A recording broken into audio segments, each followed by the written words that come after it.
Assalamualaikum and good morning to organizer, presenter and participant. I'm Mazlana Mustafa from Core Team Big Data Analytics from Department of Statistics Malaysia. Today I will share on overview on big data, especially one of the DOSM initiative on big data, Stat BDA, Stat Big Data Analytics.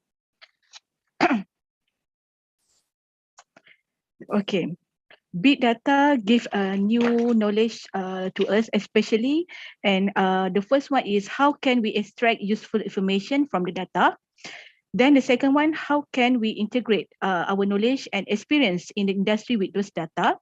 Then how the data are powerful enough to give us insight. For example, we can get the insight from the web scraping, from the social media, for the sentiment analysis, and then we can minimize operational costs, because we know from the NSO we do always on the surveys and census, which is cost maximum operational cost.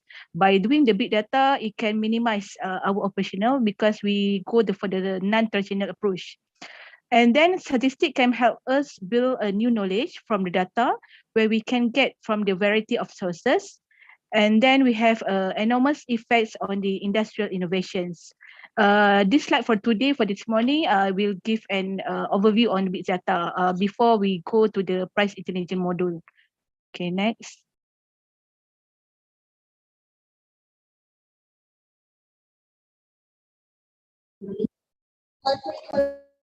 Tak boleh lah. Cannot.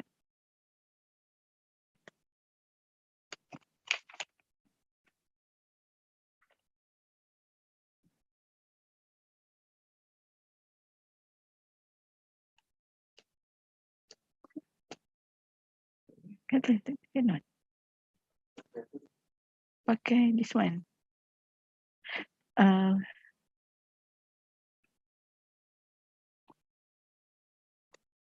Okay. Okay.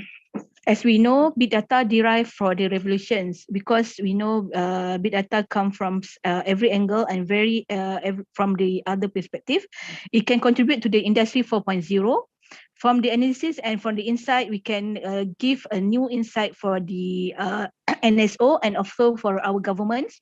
And it provides useful for innovation, what is happening around us in the past, current and the futures. And actually it give a signal to us to prevent and do some intervention to prevent the others going on.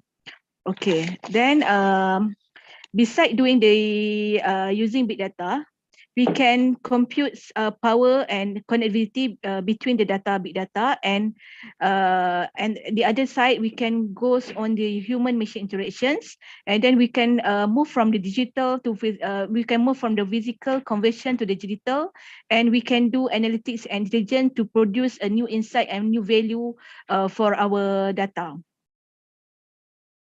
Okay, this is a DOSM journey in big data initiative. The first steps is inception meeting in Colombo, Sri Lanka on the 30th June until 2 July 2014, which was the organizer is ASEAN Development Bank, ADB. And then from that, Malaysia Statistical Business Register, which is cover all the informations on our establishment, which is rich with our businesses informations and become richer when it combines with database. This one is a TEC, Trade Enterprise Characteristic, one of the module in the Stats BDA. After that, there's a seminar on the 17th September 2015 between the Integrated Trade Database with the MSBR. And then the consultant was by UNSD. Furthermore, on the Stat BDA, we focusing on the TEC because the TEC is focusing on the harnessing the massive amounts of trade data using big data platform. Because we know the TEC, the trade data, we have many transactions per day. After that, we expand the project to the TEC and also the price intelligence and PMOS. PMOS is a public maturity assessment on official statistics, which is comprised of the sentiment analysis of the social media. And lastly, finally, on the May 2018, state BDA was complete on the 2018. It took about 2 years to launch this project, the state BDA Big Data Analytics. Okay. DOSM Big Data Analytic environment consists a few module which is consists of data management, and then we have a big data platform which is use Hadoop, and then between the Hadoop we process structured and unstructured data analytics to then we do advanced analytic, and finally the product we will visualize the product using Tableau. Okay, the state BDA infrastructure consists of data sources, data management and data integrations, enterprise data warehouse, EDW, application internal and external portal, and last one is an end user. For the data source, we can have a structured and a semi-structured or unstructured. The structured, for example, is external trade data, MSBR, price, COICOP, StatDW, news, etc., and other CSV file. Meanwhile, for the semi-structured and structured, we consist of data from the web scraping, which consists of many of the websites such as of BSKL, one of our stock exchange, and then we have data from the Tesco online for the online retailer. We do have also SSM from the statistic company, and then we have social media from the Twitter, blog, Facebook, and other website also. In the data integration, there are a few process done in the frames, such as we do have a data standardization and text matching, because we do know from the semi-structured data we have to match the data with our COICOP, especially for the price lah. Especially for the price, we match using the COICOP to match with our database. For the state BDA platform, we use Spark and Hadoop for the server and software. Meanwhile, for the enterprise data warehouse, EDW, we use Netiza, which is our data warehouse appliance, and our ODS, which is IBM DB2 Blue. For the application, we use to visualize our products, we use Tableau. We use Tableau in the state BDA. And the other thing, for the data management, we use SAS EG or SAS Studio. And also we do have also MicroStrategy for the state DW. Our end user is especially our DOSM, our internal user, our stakeholders, public, researchers, student, and commercial use also, our end users. Okay, this is the state BDA hardware and software. For the hardware, we use about 15 physical server, and then we have 64 virtual machine server, 26 is for crawler, and 130 for the robot, because we know for the web crawling, we must use robot to anonymize the server, because some of the website they cannot give permissions to our crawler to get the informations. For the software, we have a big data platform of Caldera, Hadoop, HDFS, Impala, Kafka, Spark, HBase, MapReduce, and Flume. Meanwhile, for the programming, for the crawling and scraping, we use Python programming. Meanwhile, for the data management, we use Elasticsearch, Node.js, GraphQL, React, Longstash. And then for the Concerto, we use Media Intelligence. And lastly, we do use Java programming and JavaScript.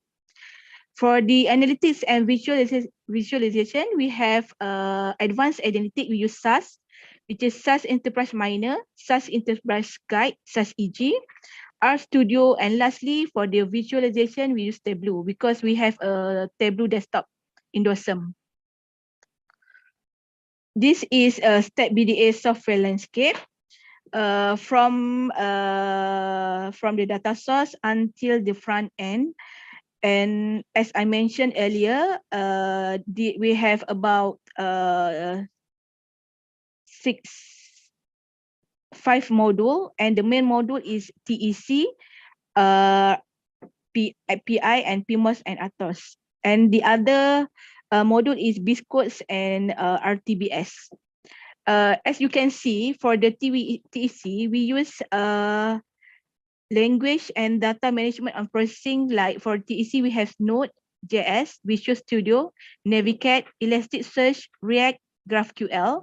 Meanwhile, for the storage, we use MySQL, Redis, IBM, and DB2. And then for the monitoring, we use RabbitMQ. And then for the PI, especially for the price intelligence, we use Python, Kafka, Selenium, and then Spark Streaming, Hadoop, Visual Studio, Zookeeper, Elasticsearch, and Node.js. Meanwhile, for the storage, we use Hadoop, Apache, HBase. And lastly, for the monitoring, we use Cloudera Manager, Supervisor, Beanstalk Console, RabbitMQ, and Ganglia. For the PI, price intelligence, we use Tableau for the visualizations. Okay, this is the main module for the STEP BDA. We have TEC, we have price intelligence, and the third one, we have public maturity assessment on official statistics, PMOS.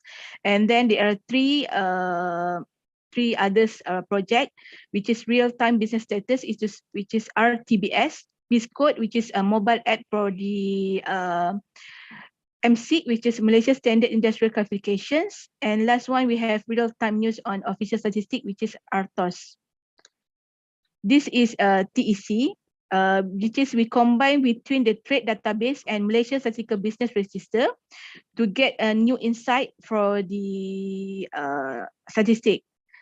Because we know that from the custom department, we have a high volume of administrative data, and then we integrate with the MSBR to provide a value added to give a new new international trade statistic without we having a new survey. That means we can save the budget, save the operational costs. And then this statistic, which is derived, we can identify the characteristic of companies or businesses involved global market.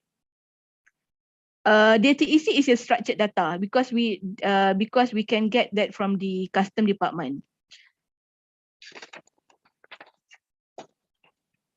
Okay.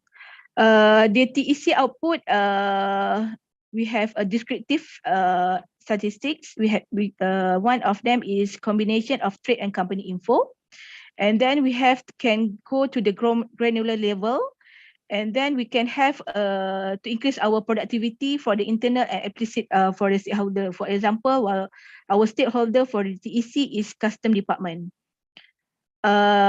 The other part of the TEC, you can forecasting using the availability data to maximize the potential of the product and services offered by Malaysians, and we can get prediction for the next period of trade value, and we can alert user to predict new value for the trade enterprise characteristic. This is one of the visualizations in TEC, which is done by Tableau. We can have export and import by state. We can have time series for selected states and top 10 product. Before this, trade statistic is at the national level, not by state level. So by doing the TEC, we can have the export and import by state, which is on granular level. This statistic has been released in the portal, Dosen portal. Okay, price intelligence, which is we can focus for the 2 days training, is actually from the web scraping that we scrape from the website, which is online retailer and others website too. Because we use big data, the internet source, to provide a new data source. For example, for the PI, for the consumer price index before this, we have to go to the outlet to get the price informations. That means our officer have to go to the outlet and get the price information for the certain product and services. But now by using the price intelligence, we can save the time. Okay, using the PI, this part is a modernization of data collection tools, and then we can adopt a web scraping technique using our web crawler, whereby the data is gathered and copied from the wide, because we combine between the automated and semi-automated technique to give the insights and analysis doing this price intelligence. This is visualizations in our price module. We can have a trend analysis and we can have a descriptive analysis. For example, for the descriptive analysis, we can have a mean, median, standard, deviations, variance, and histogram for the multiple products, which is we are mapped into our COI corp, which is Malaysia COI corp. And then from the trend analysis, we can see for the time series, the data whether is linear or not for the each product in this price module. For example, we can use ARIMA, exponentials, approach, linear trend, and aggregations. Okay, public maturity, which is public maturity assessment on official statistic PMOS and real-time news on official statistic RTOS, is whereby the opinion and sentiment data is generated through social channels in the form of reviews, chats, share, likes, tweets, and etc. For example, we can do topic analysis, social media account monitoring, report, article upload, analysis, and visualization. This is topic creations in the PMOS RTOS system. We can have the keyword when we want to develop a topic. For example, we can have for topic name is salary and wages. We can have a query for this topic. For example, Department of Statistics, salary and wages, salary and wages indicators. So this query will help this system to search the sentiment and the sentiment from the our social media. This one is part of our dashboard, which has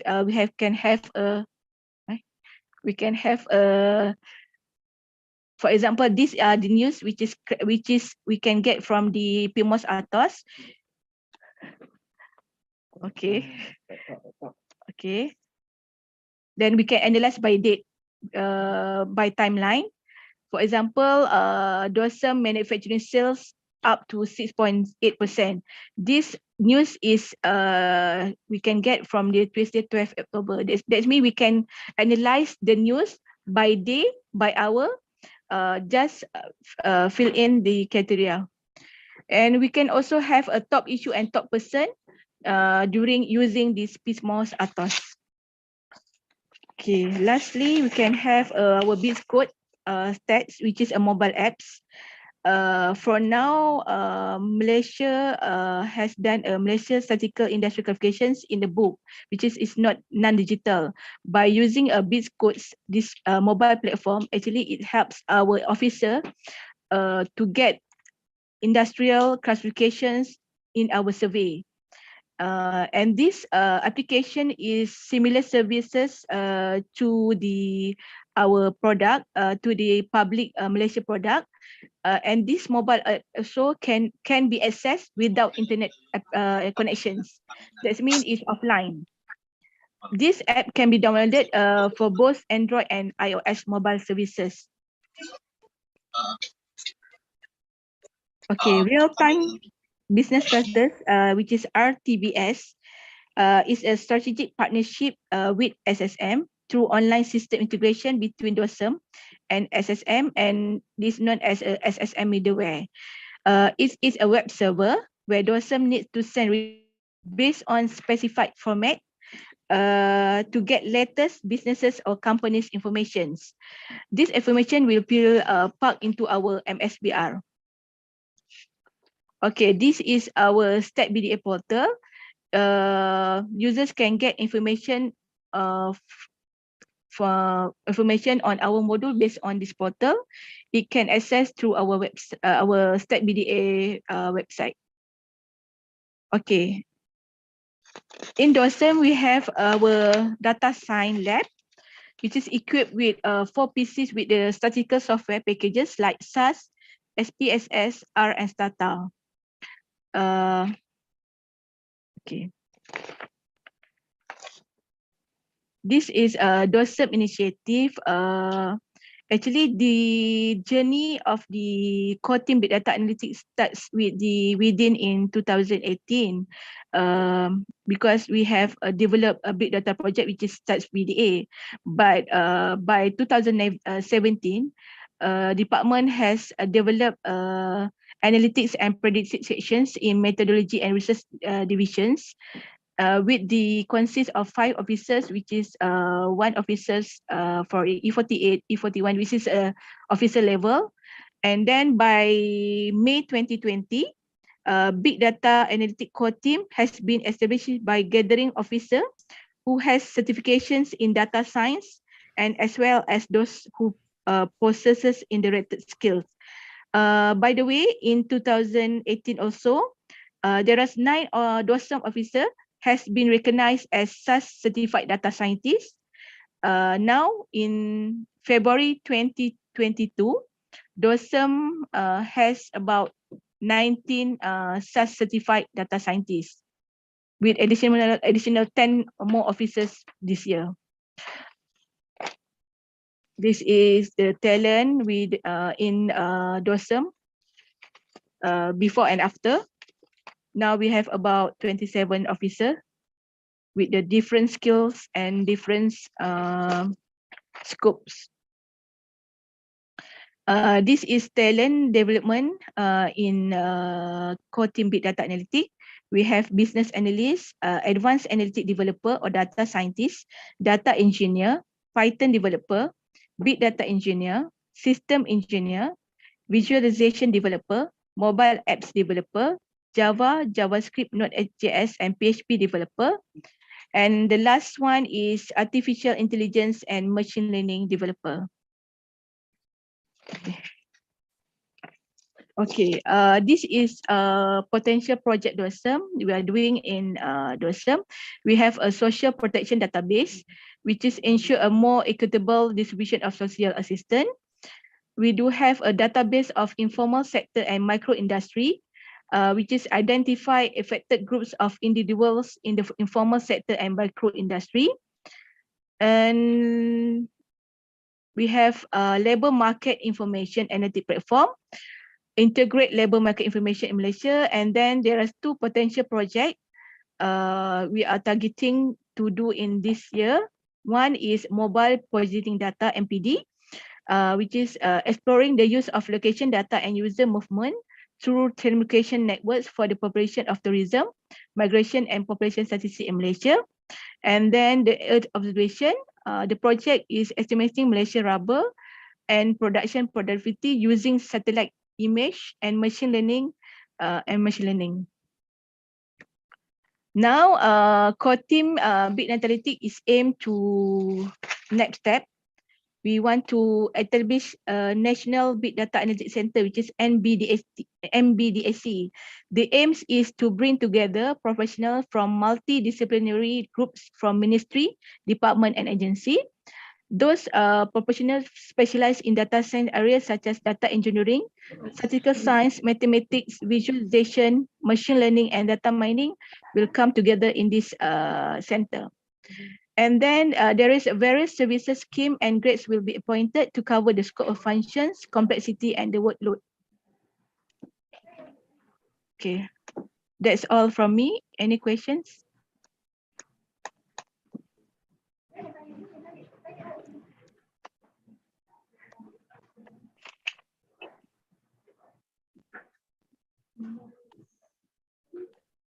Satu je.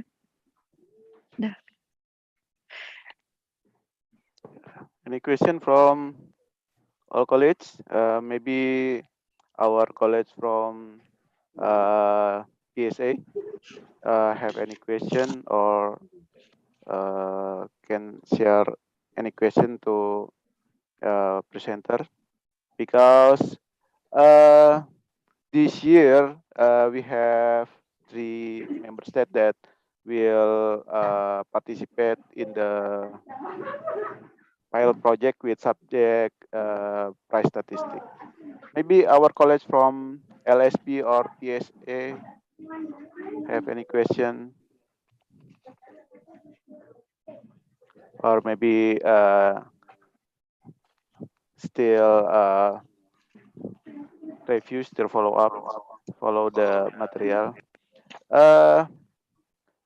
While waiting for other college that maybe want to share their question, I want to give some opinion from me related to what Miss Masliana have shared. Yeah, it is regarding the software or tool and also the team. I see that it is considered very mature about the team and also the software. I see that most of the tool or software have been shared, mentioned here. It is very complete. So I just have the question is it possible that if our college from other member state that want to start the big data without complete this set of software, is it possible to start the pilot project of big data? Because it is it will be take some time for the resource to understand this kind of utility. I believe from the programming language, the platform, the data storage, and for as well for the visualization. Yeah, maybe I don't know. Maybe this is the same question that will be raised by some of members that. Yeah, that's my question. Okay, thank you, Pak Sweka. Okay, actually, the other SO can do the big data project. This one is the main, because we do a main project for the Malaysia. For our training course, we want to use the Python, and also we want to use web scraper tools, which is free for the purpose of training for the Laos and Philippines. For the next tomorrow, we will be hands-on using our online web scraper, which is free. And then also Python, we can use a Google Colab, something like that. That means we can start from the beginning, from the minimal, using our open software. Okay. Thank you. So the member state will be easy to follow the material. Yeah. Okay. Any other colleagues? You can share your question. Or if there is no question and you will keep the question for later subject, I think we can continue to the next agenda, Ms. Lanian. Okay. Yeah. Please. Okay.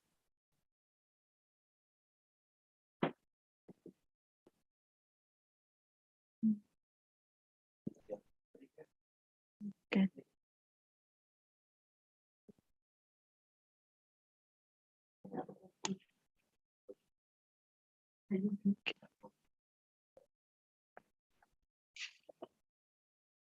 Okay.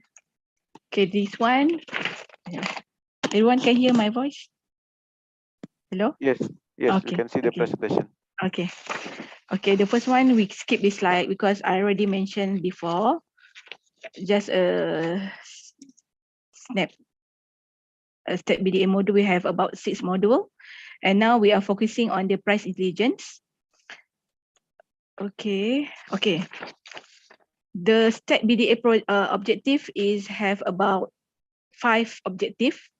First is to modernize data collections, then to allow high accuracy, which is for the PI, we focusing on the daily price. As compared to traditional approach, we go by weekly or by monthly.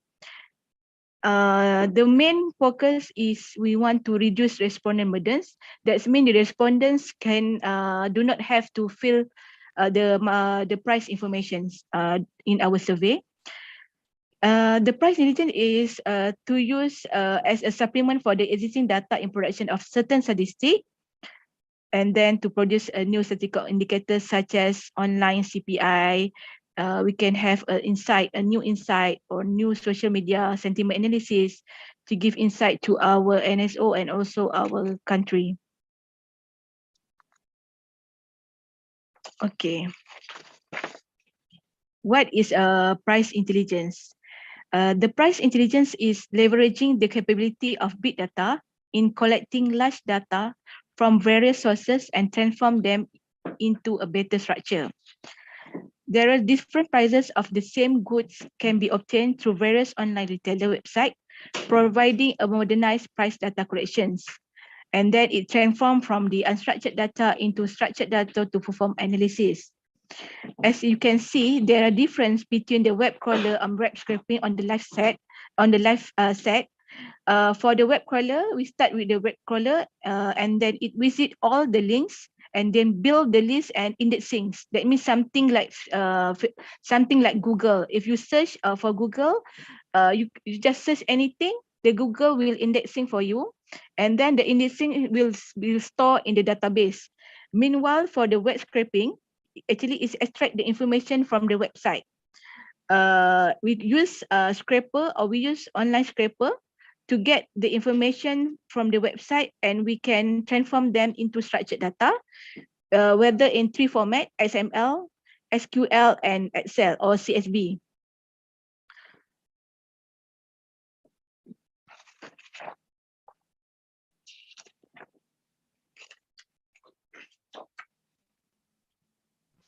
Okay. In price intelligent objective, we have 2 objectives. One is to give better insight in consumer price analysis and monitoring. Because when we're doing a price analysis using the web scraping data, we can have a signal or warning before we go to our monthly collections. And then we have to establish our new price basket analysis, which will be used as a value added to the current consumer price. In step BDA, we do have PI visualizations and our data management. By the way, in PI, we create a value creations of new data collection methodology because we cover price of goods selling online. Then we have transform of business process. We create a holistic landscape of CPI monitoring progress. And the last one, we can compare between the difference between the online and offline prices and allow monitoring and forecast future price trends and as valuable input for the price control decisions by the governments. This is a price intelligent architecture, but as I mentioned before, for our training, we will use the open software, but this one is only for the view only. For the view, for the reference. Okay. For the data acquisition, we have external data sources, which is from the online retailer. We have from the website, from the government and agency. And we do also have a dozen price database, which is from the CPI, Consumer Price Index. We do also the ETL process, which is extract, transform, and load into our online retail database. And then we have an intelligent product classification, COICOP. and then we combine together with the FTP. For the intelligent product classification, QuiCop, we have to mesh using scoring to match the product from the online retailer with our Malaysia QuiCop.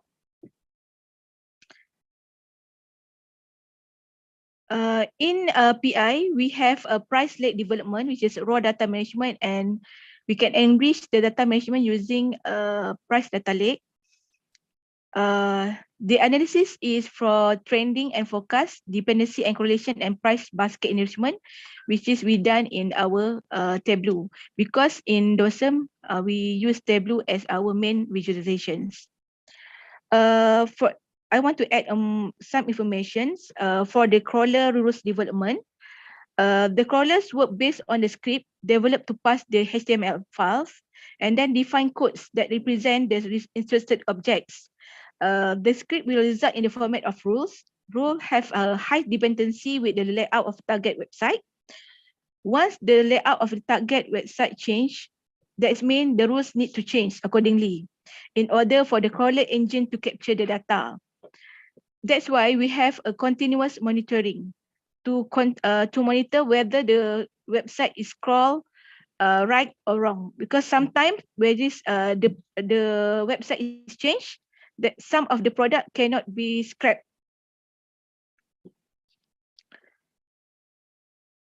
Okay. Okay. For the crawler, it has a scheduling algorithm to crawl the information. In order to avoid detection as robots, crawler must be smart enough to make the target website not be detected as a robot. So that's why we have a several strategy to be implemented. One of the strategy we use proxy in order to camouflage the website, the robots.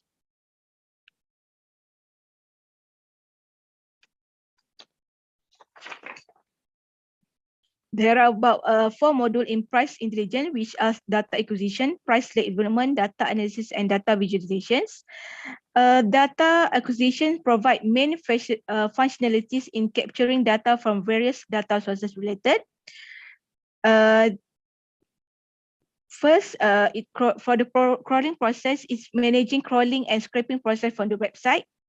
And then it managing data capture from online retailers, online government price for the external data sources. And lastly, from the internal data integration is managing data integration with those some internal data. For the price like development, it managing message data from the data acquisitions result into proper data structure and repository. For the data analysis, we are using, we take it the information from the price led development and analysis accordingly with our main purpose. Lastly, our data vision is transform the data into chart, line graph in order to give a better insight. This is one of the example of the information that we want to scrap. For example, we have a grocery of fresh fish. For example, as you can see, this is the information for the title of the products. And this one is the information for the price and promotions that we have to capture. For example, the price for this one, this product is RM2.25, ringgit Malaysia. And then we can, for our database, we can have the price before discount. For the web scraping information, we have to alert that, for example, for fish, we can see the price is per kilogram. And one of the example of our online retailer, which is Tesco, the price show is per for the each fish. That's mean one fish. That's mean we have to alert the price is in quantity or in weight. The information that we capture from the website is price original, original, and LP category, unit, price actual, item category, title, item category and description. This information will be transformed into our CSV format. This one is from our Harvey Norman website for the electronic products. The same rules apply here. That means we scrap for our price, our category, our model, our brand, and our color and price. Because we know for the price collection, the color it make a difference. For example, because it will make the different price for the color, and they also for the specification. For example, this television for the 50-inch, the price is different from the 20-inch. This one is for the data management. We have our PI dictionary. We can have the word most often appear on the item description. For example, we can see that the iPhone is the most word appear in the item description. That means they have a high frequency by 4-digit codes and by online source. For the dictionary, we can have a partial and exact match code. Also, this partial matching is referring to our Malaysia COICOP.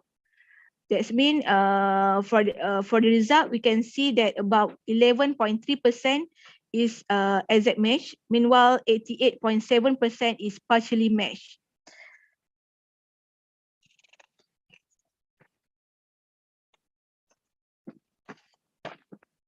Okay. Text matching scoring is used on the given scoring value to the system. The item which is meet the requirement of the CPI basket will be mapped into our 7-digit item specified, the specification and code with the high scoring value. That means when the PI dictionary have the high scoring, it means that the product has an exact match. That means similar. Meanwhile, for the partial match, it means that there are about 50% of the product specification is the same.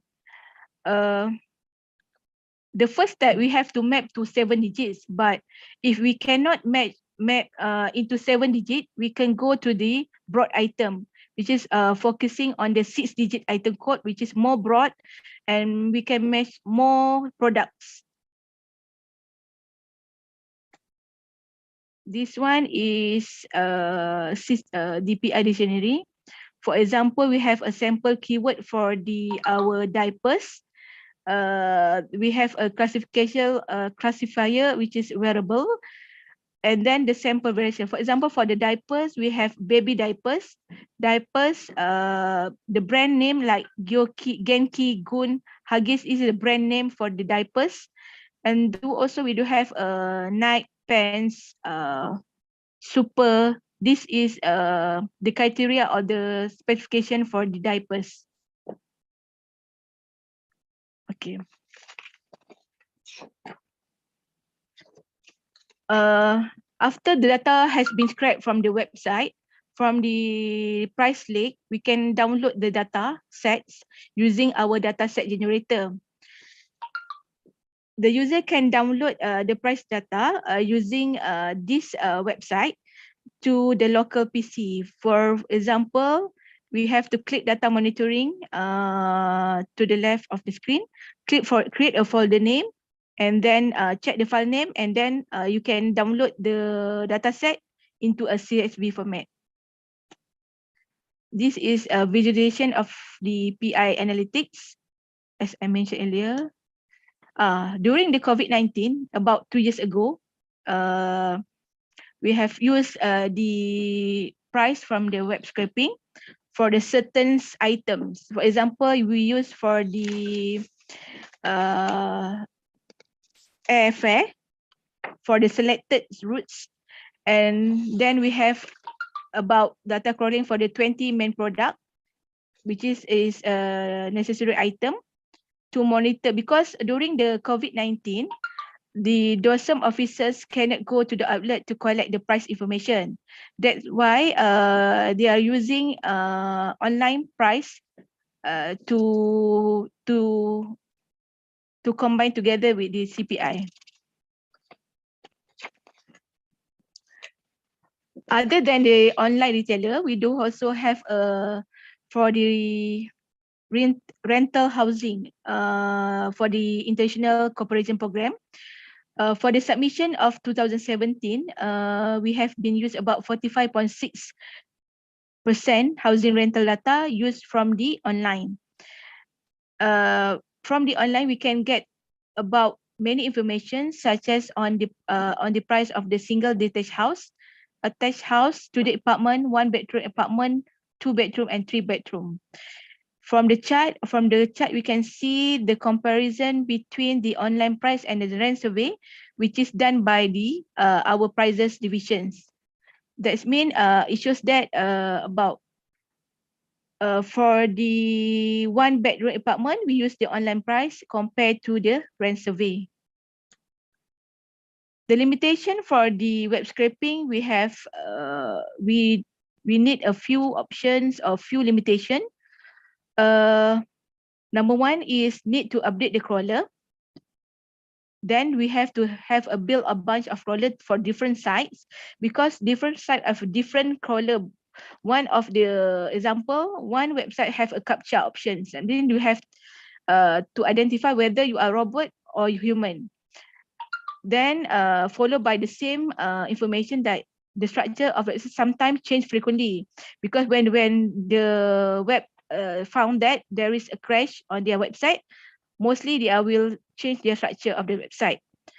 The other thing that's a gray area is a legal issue involved when we are extract information from the website, whether we have to get the permission from the web site owner, or just scrap freely.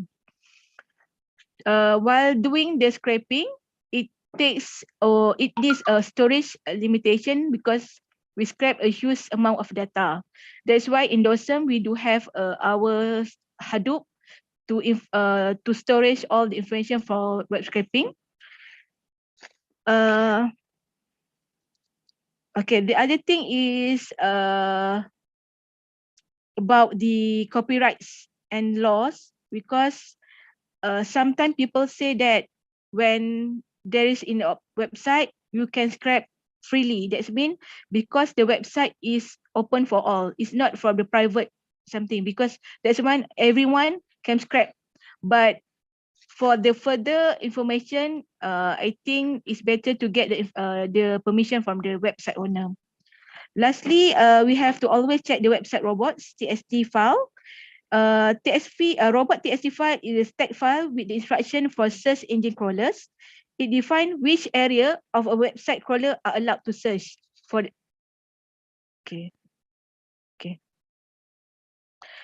Okay. During this study, I found out guidelines on the web scraping done by Eurostat on November 2020. Eurostat has published guidelines entitled Practical Guidelines on Web Scraping for the Harmonized Indices of Consumer Price, which is also highlighted on the legal aspect. It mentioned that legal aspect of web scraping is different per country.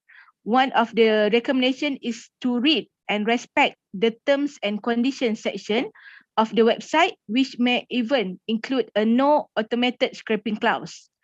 For example,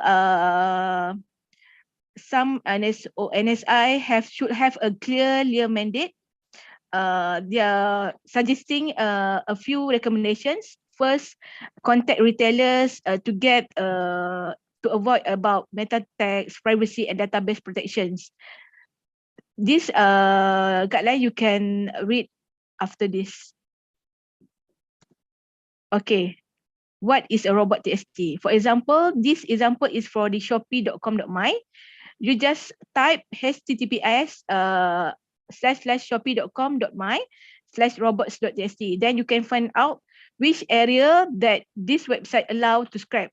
For example, Shopee disallow for cart, for checkout, for buyer, user, me, and something. That means all this information you cannot scrap from the Shopee website. Okay. There are a few papers using web scraping data. from the price intelligence. First paper is from me, entitled Forecasting Prices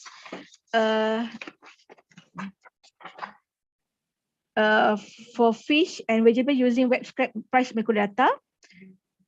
Then online and offline prices, measuring selected home appliance products by Muhammad Saiful and Noshela.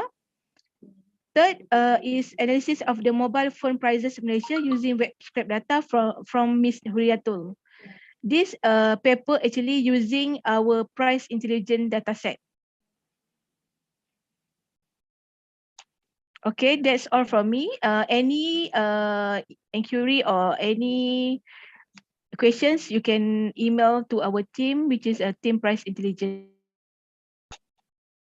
Okay, that's all from me.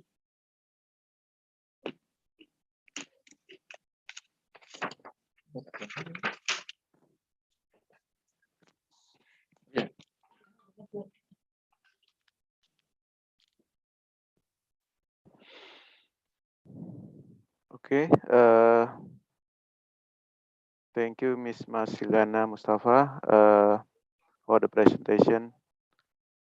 I open the floor for college to share your question.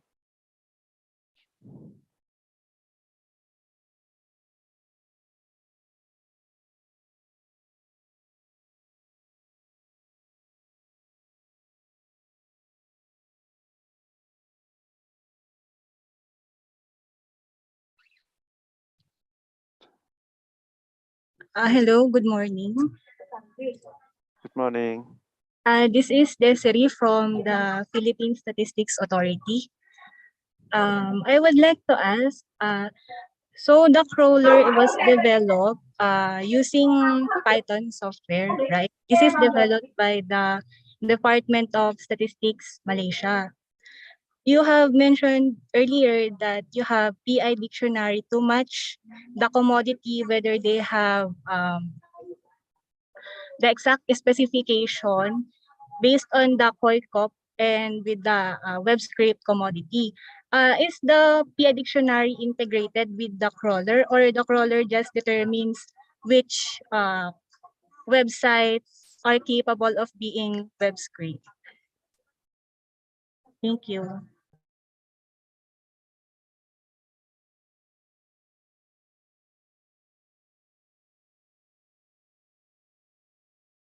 Hello? Hello? Yes, ma'am. Okay, Yes. okay. Okay, for the PI dictionary, we do after the crawler. So it is a different a different program, Yeah. ma'am. Wait, I show the slide. Okay, okay, okay. Thank you po.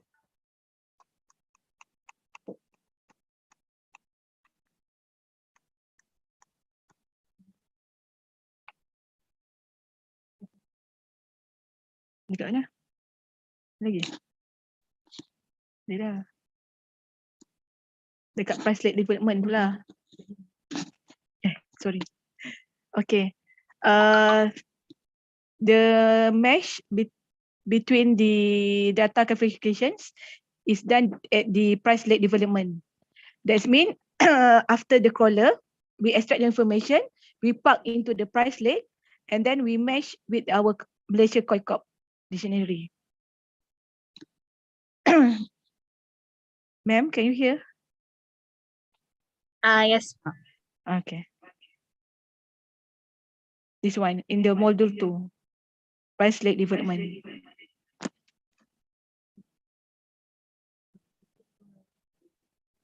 Okay, I just want to mention in PI, actually we crawl and download the HTML first. Okay, ma'am. For the crawler, ma'am, do you predetermine which sites would be checked if they are capable, or the crawler automatically goes to different websites and determine if they are capable of being web scraped?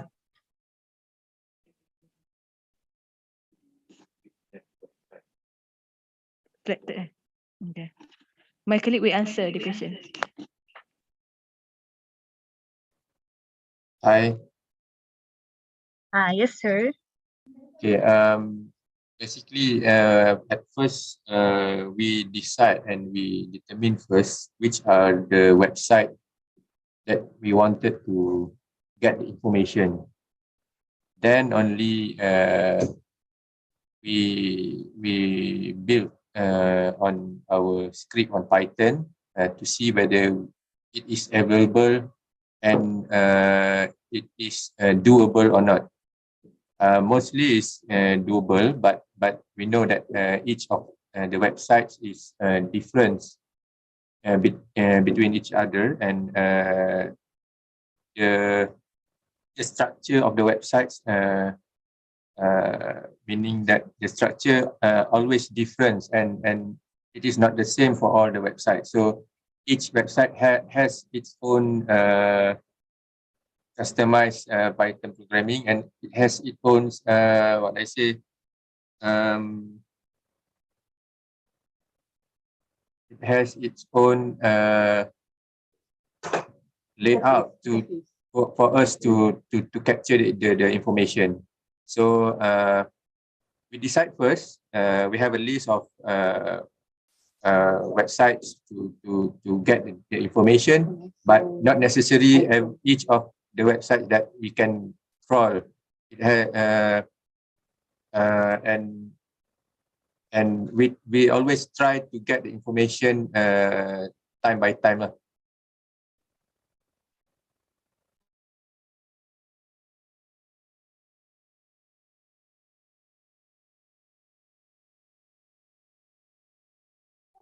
Uh, Hello. yes. Ma'am? Okay. Thank you, sir. So the crawler was just used to check.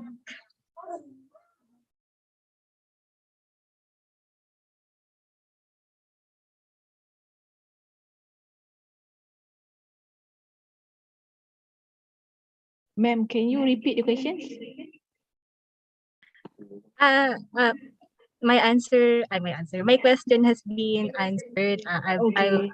I am just clarifying that the crawler is just being used to check if the website is really doable or capable of being web scanned. Thank you po.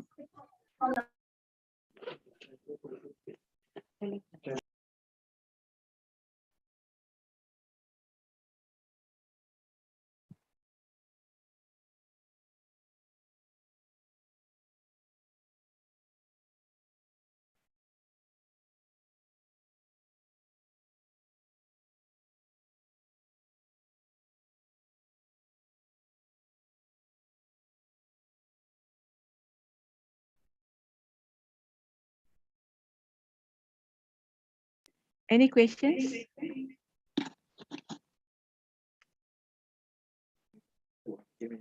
Maybe I can add on. Okay. The selection of the website is actually we can focus the most significance of the website, especially on the online retailer. For example, in your country, you may notice which website is the most popular that the customer will buy. So that means we can focus to the website.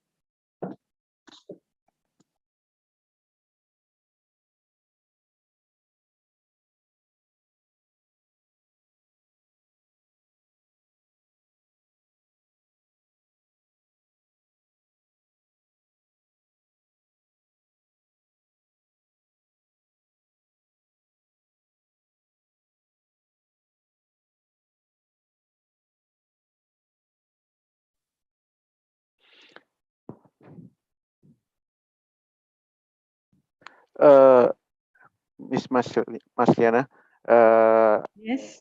I'm interesting about the previous question and explanation. I just wondering where the data crawling is. Is it in the first or in the second?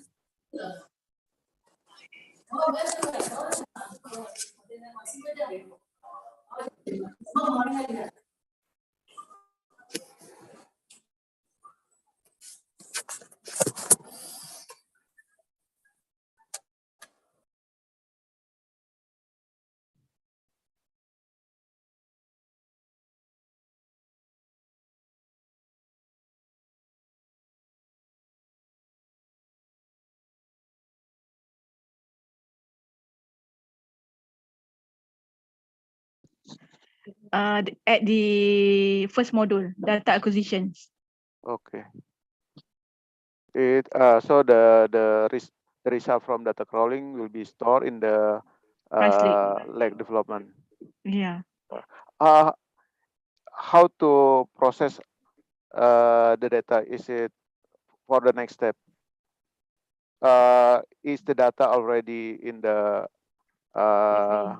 good form? I mean, in Yeah. the one That's that it. can be Yeah. okay. Data we collect from the website. Actually, in the price lake, the data which is transformed from the unstructured to the structured, which is in a CSV format. And Okay. then from the CSV format, we can do for the analysis and for the visualizations. Okay. Yeah. Clear. Okay.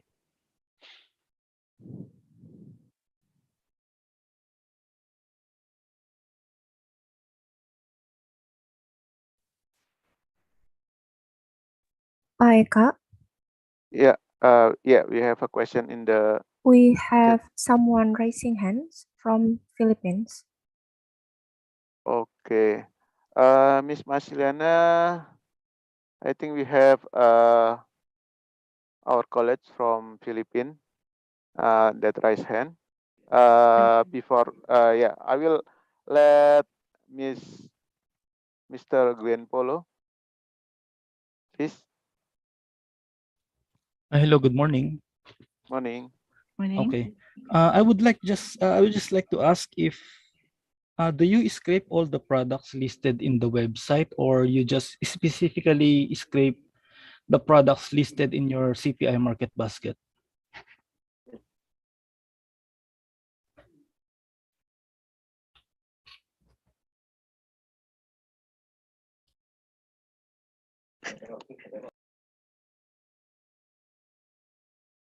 Actually, for the website, we select for the selected product which is matched to CPI and others.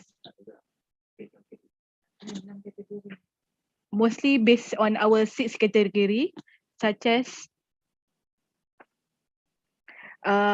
groceries, clothing, appliances, vehicle, electronics, and wearables, which is close. Good. Close.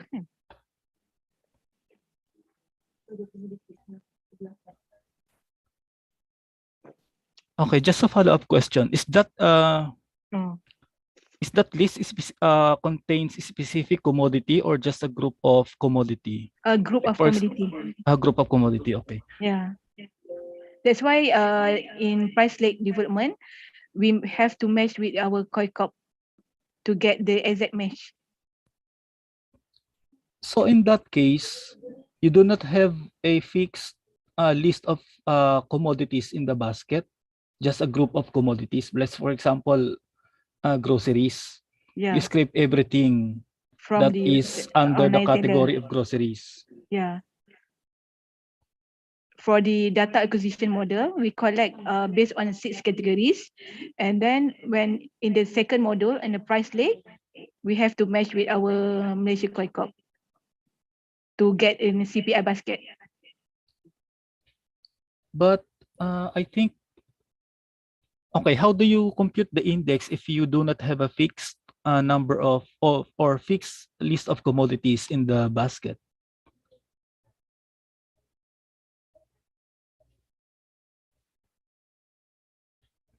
What happens if for this month, for example, for this month, you were able to scrape the prices for a particular brand of milk, and then the following month, it's not available in the website. So do you scrape other websites as a replacement, or you just exclude that particular commodity from the computation of index for that particular month?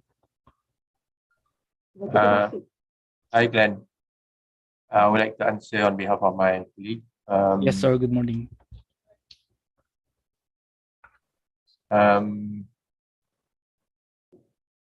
For the product that we decide to do the crawling, so based on the category that mentioned before, we do have some of the products is equivalent to our basket of goods in CPI, and we do also will get another product which not match with our basket of goods in CPI. So that's where the data classification comes in, and that we need to do the MCOICOP to get the COICOP product code for our to determine that which product belongs to our basket of good on CPI.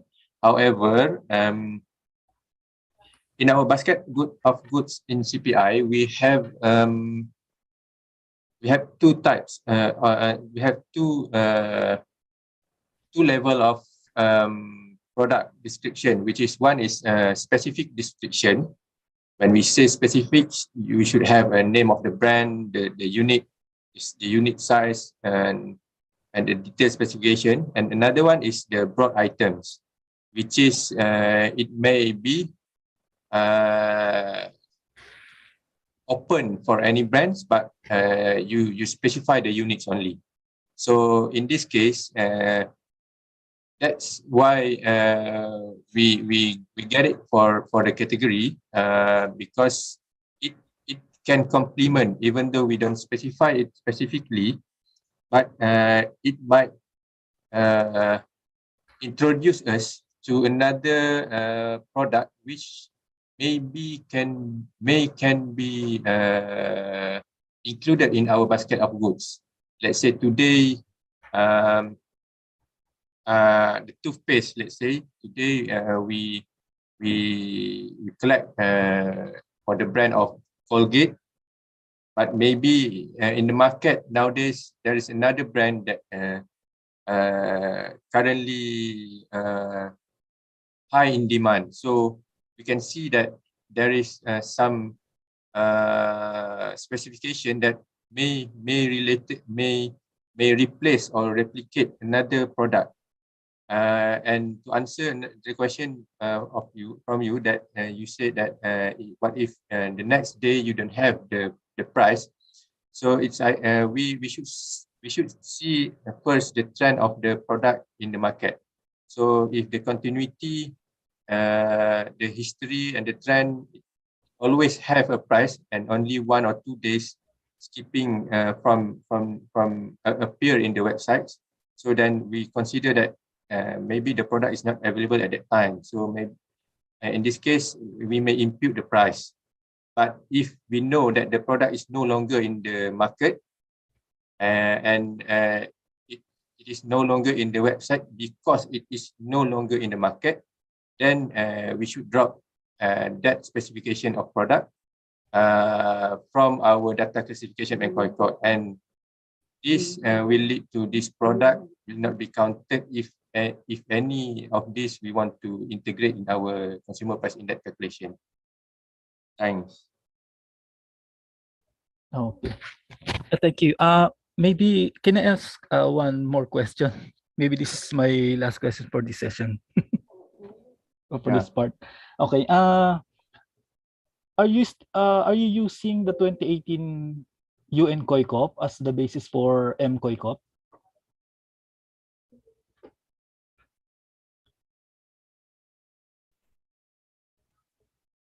Not yet. Okay. We are now moving forward to the 2018 COICOP. 2018 COICOP. Okay. Up to what level do you compute the index? Because in UN COICOP, the 2018 UN COICOP, the lowest level is item, which is 6 digit. And if you are scraping at the broader group, that's why I ask up to what level do you compute the CPI in CPI? To the lowest level. 6 digit. Yeah. Okay. Thank you.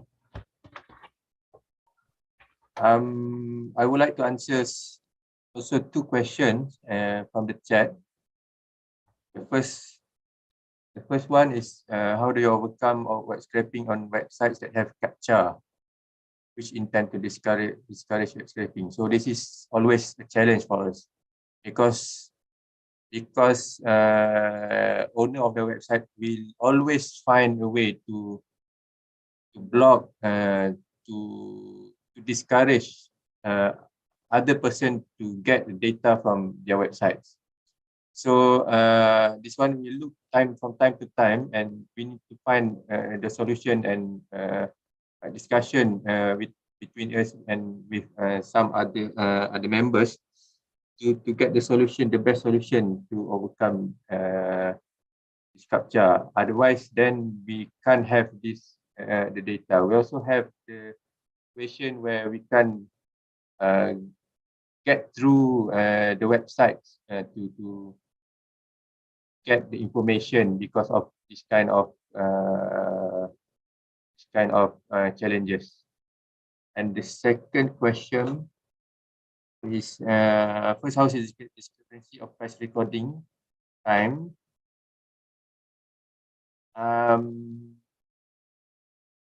Is it the frequency of we call from the website, right? So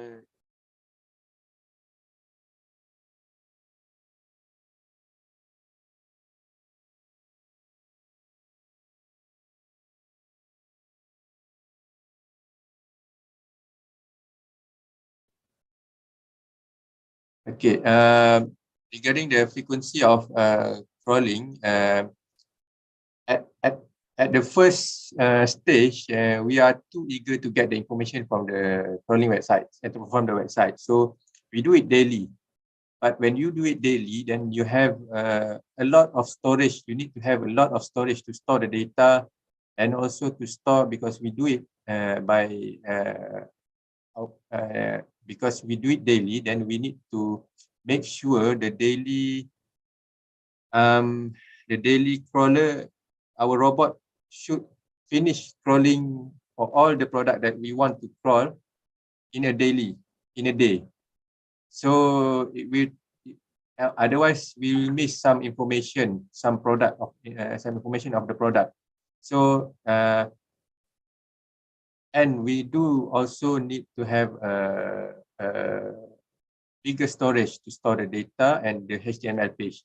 So this is when we study back the information, how frequent should we crawl the data. So it depends on the product itself. So let's say for the housing rental, maybe we crawl it monthly. Maybe for the perishable items under groceries, and so it will be daily basis, because depends on the type of product, which product that has a volatility of the price more frequent. So, but we revise most of the website that we want to crawl. Most of them will crawl on weekly basis.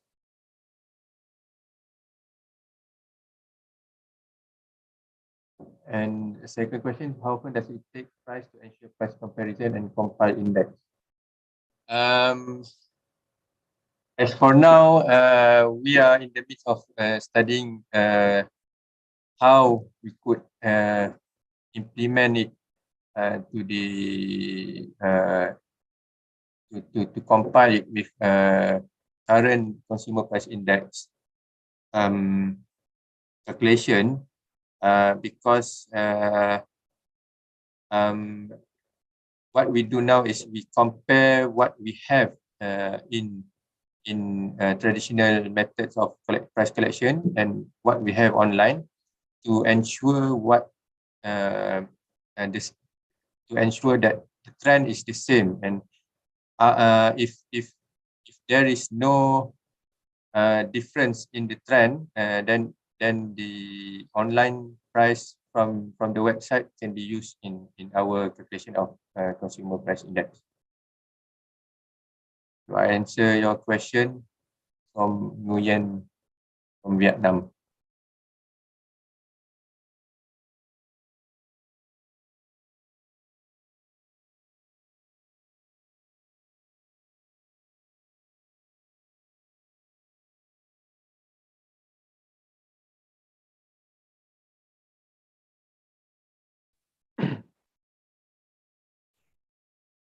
Thank you for all participants that have shared the question.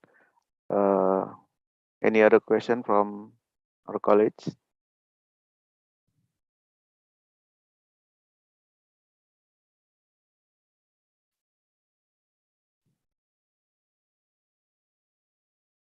Okay, maybe our colleagues still oversee the presentation and understand the presentation before giving the question. So while we are waiting for other question, maybe we can take 10-minute breaks before continue to next agenda. Is it okay, Mr. Ridwan? Okay, Pak Sueka. Okay. All college now is 10:15 Jakarta.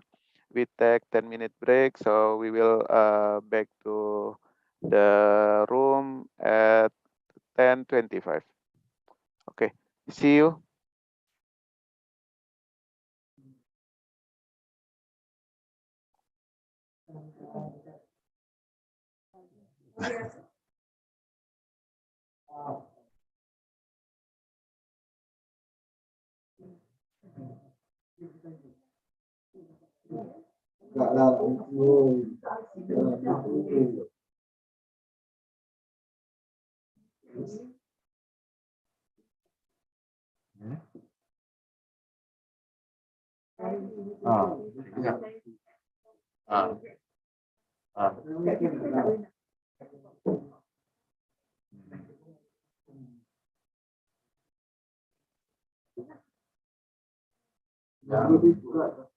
Yang last sekali, bolehlah pakai set team.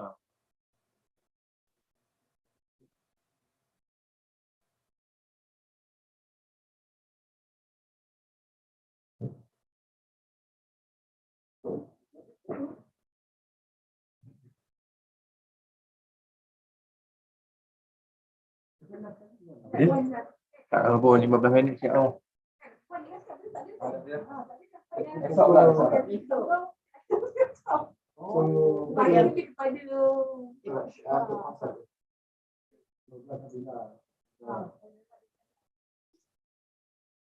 Kalau orang nak tanya banyak lagi, ada tak yang ACSS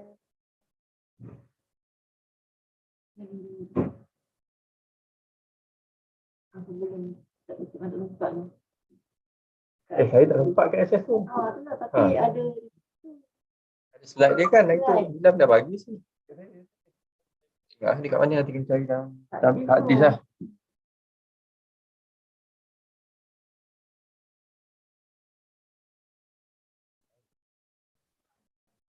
pakai ketak apa ni, ya Allah.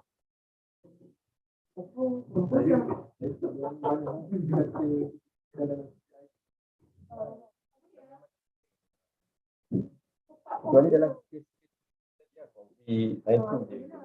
Saya tak guna. Kalau index yang mana? Tu kita record sebab kita mesh. Kita dapat yang mesh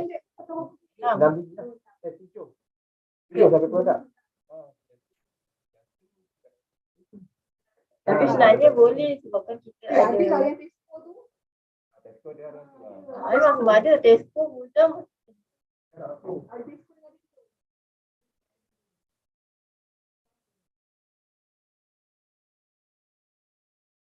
Sebab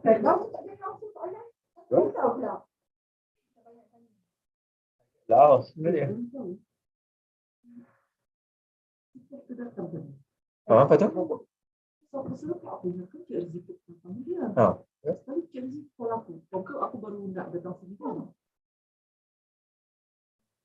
Tanya apa program? dia misalnya I'm just dropping by. Kau kapan kau nak dropping by? Macam tu. Jadi pun cakap, ya banyak. Apa dia tinggal di juga lah. Sebab dia tak tahu nak buat apa dengan dia.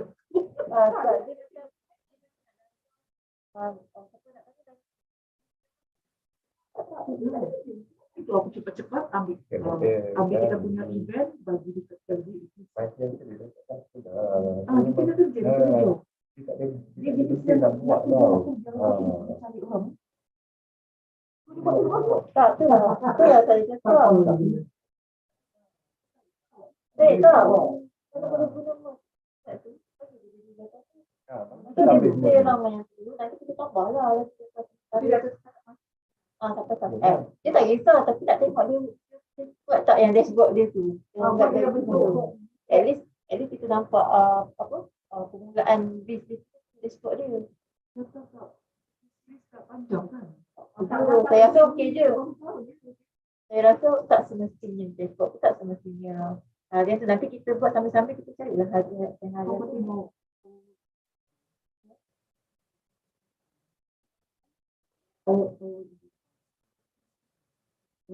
Tapi nak menunggu data kita tu sampai kita tak start tu. Aku nak ambil harga dulu.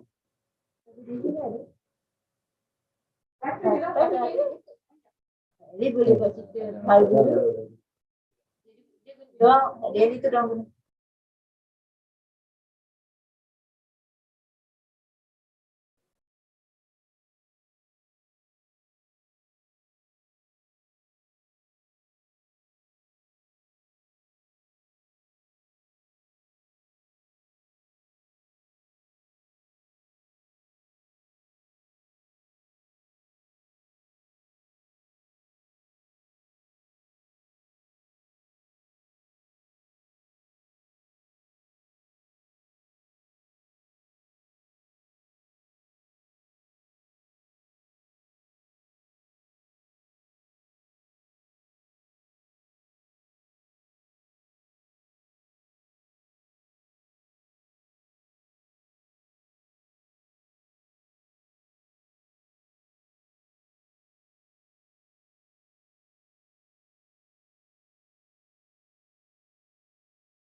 Welcome back, our college. Yeah, this is already past 10:27. So as scheduled, we can proceed to the next agenda.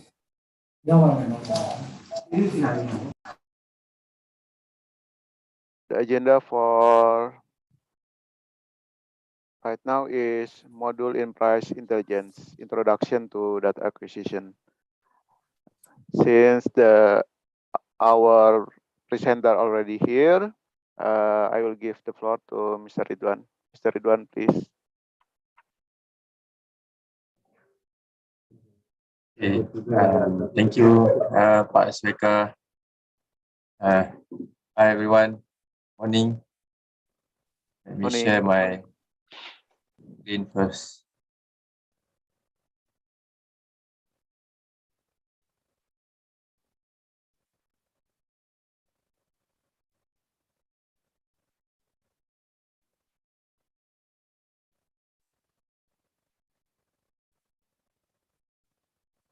Right.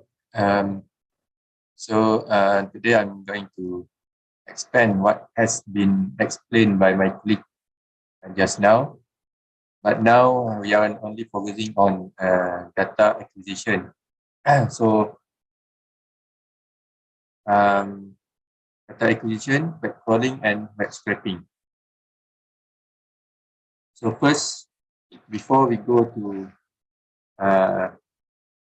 further in this topic, actually we are preparing this to cater the needs of LBS. So I hope each of the content that I will be sharing today can provide some basic information for our friend from Laos and everyone here. So first, we need to know what is web crawling and web scraping. Just now, Ms. Razliana also already mentioned about this, but let me emphasize once again that the web crawler is a process of repetitively finding and fetching hyperlinks of starting URLs. So in other words, web crawling is indexing data on web pages using a web crawler, or we call it a robot. This robot that programmed to browse the website and to get the information of the hyperlinks that later on will lead to another process, which is web scraping. So what is web scraping? Web scraping is automatically retrieving and processing information from the page of the website. So meaning that this web crawler can gather a large amount of data from each website that we need to get information. Then the end of the process, we will have the outputs of some of the outputs in structured data. Going to the next slide, we go to the basic logic of a crawler. So if we can see,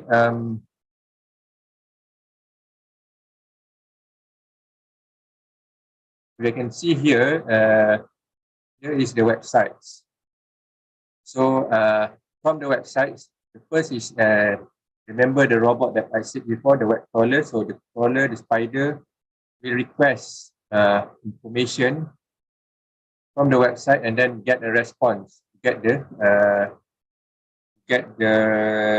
link of URL. Then once we get the URL link, then we can go to each one of every page of the website in a which at the back end of the website is the HTML format. Later on, we go to the what is the content of in the website. So from the website, so then we have a parser, which is this parser will pass content from the website into a data. So to do this, we need to do both of these. We need a crawler engine. and also a parser method to extract the information from the website. So the crawler engine, we have an in-house production of customized web crawler, which is using Python.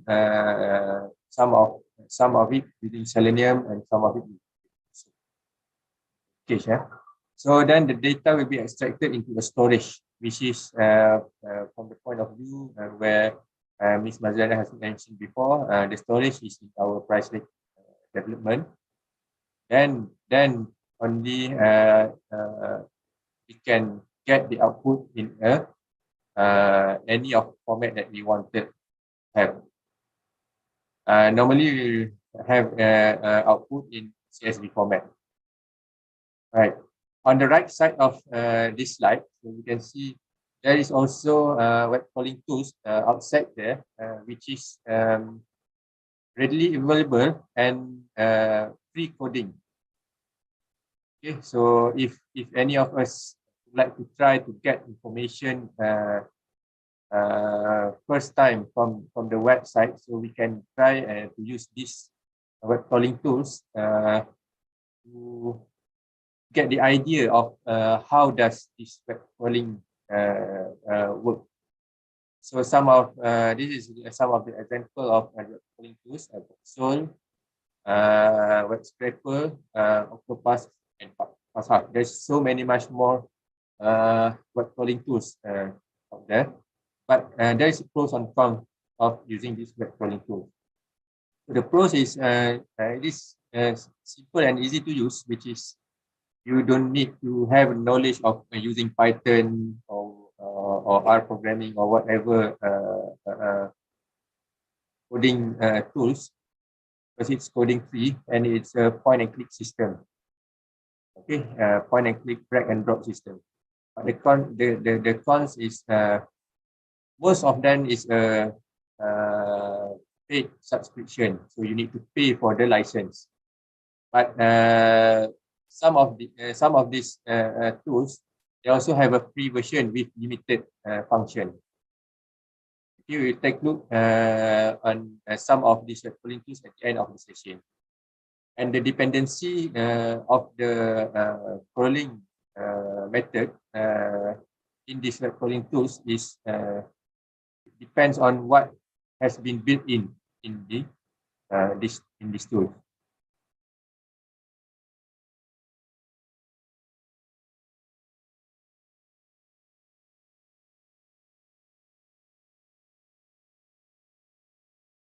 Okay, going to next page. This is a basic steps of in web crawling and scraping. First,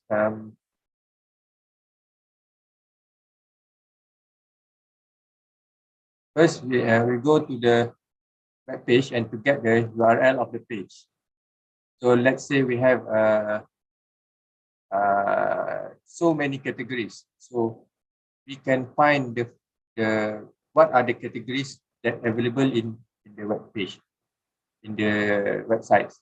So we have a list of web page, maybe by a category or by a product.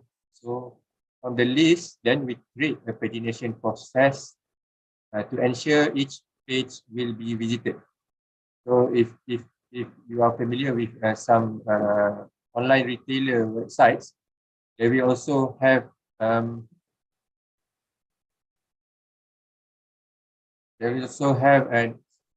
kind of like this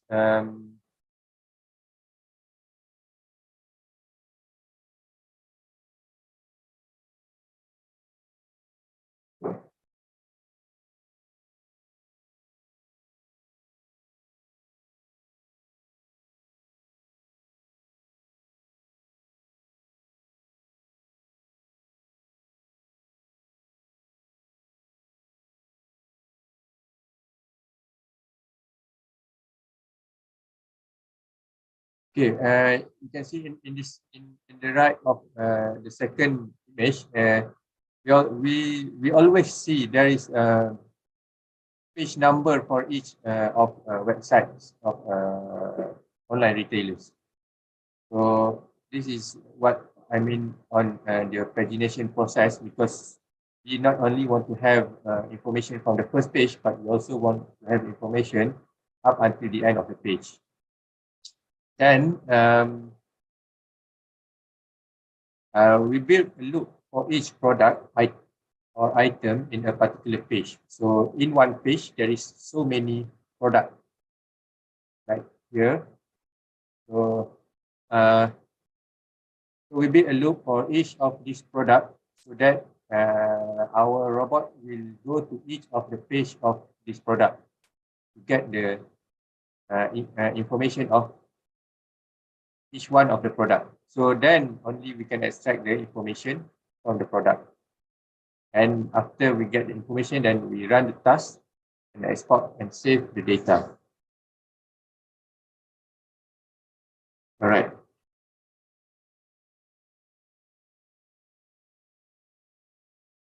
So that is the basic steps in web crawling and web scraping.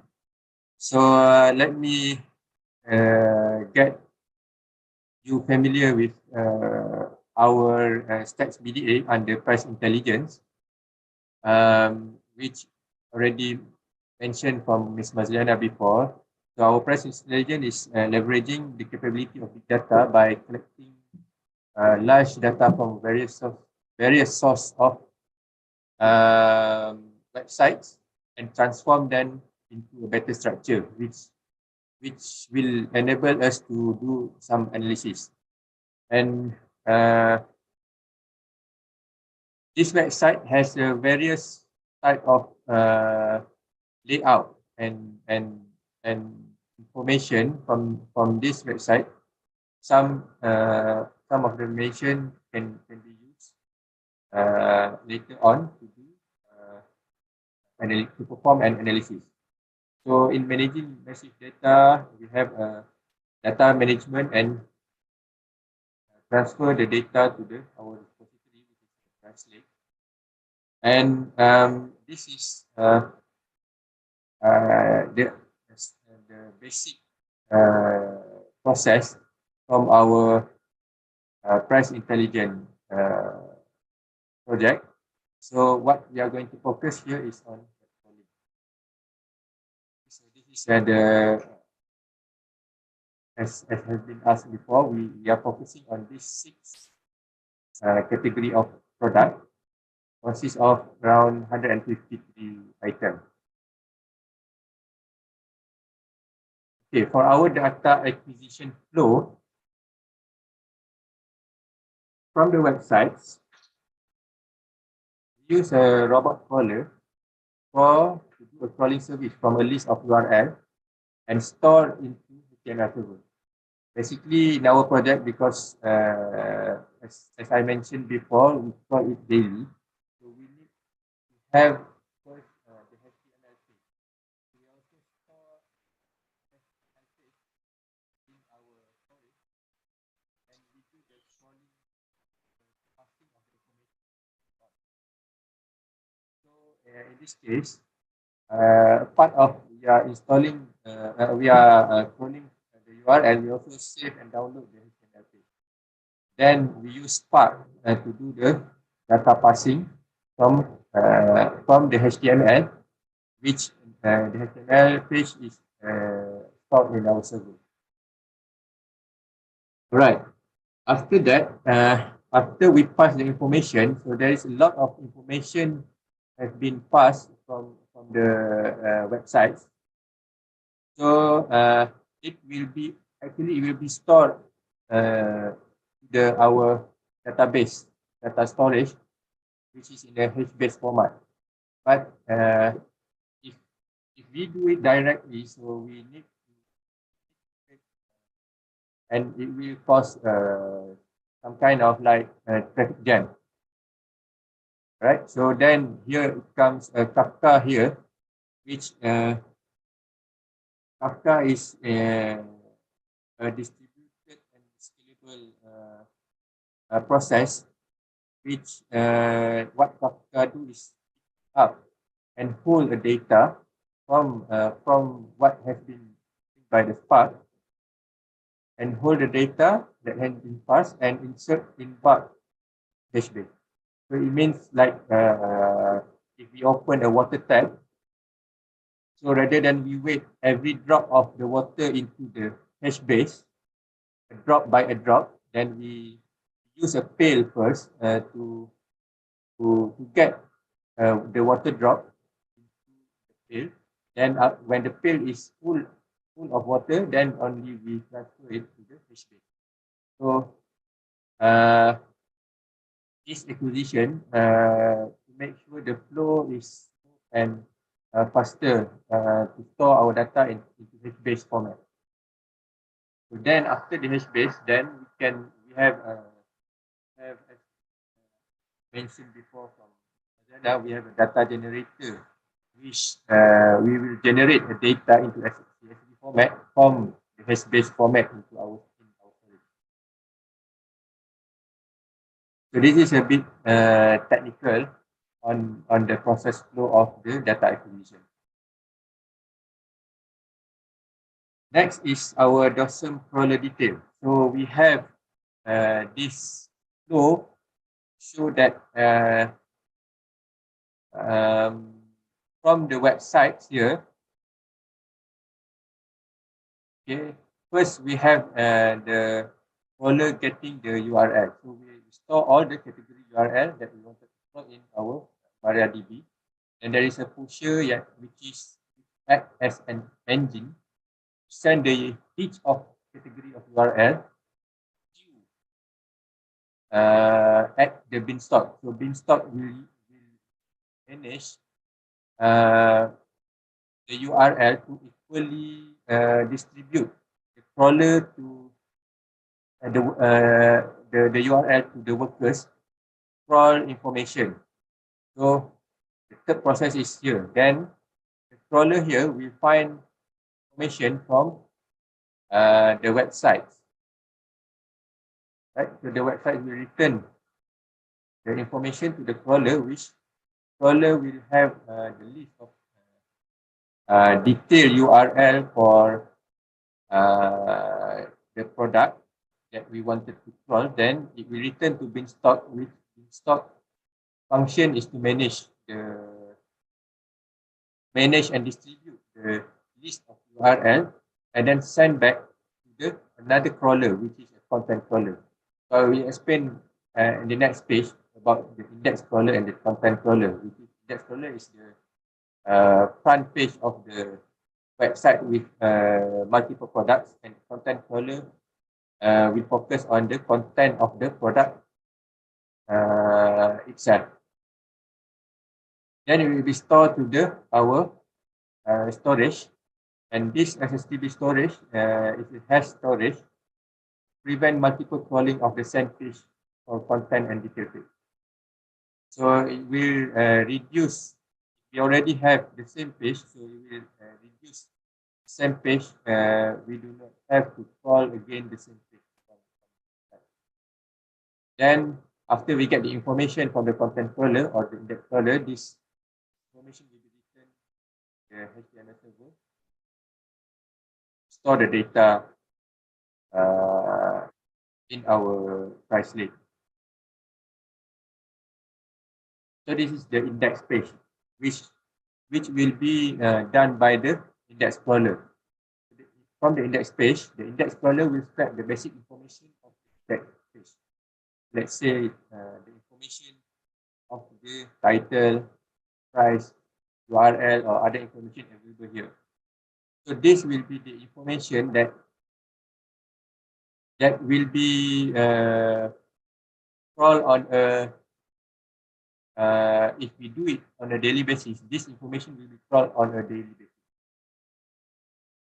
All right. So because of each of this product will have its own ID and URL. So the detailed information of this product, let's say this television, will be crawled in the content page. So it will be only crawled one time.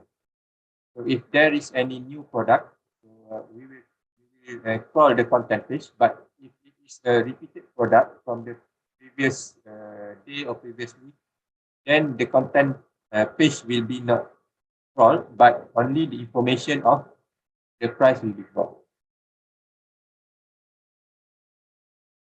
Okay, so this is the content of detail page. So content scroller will set other information that we can get from this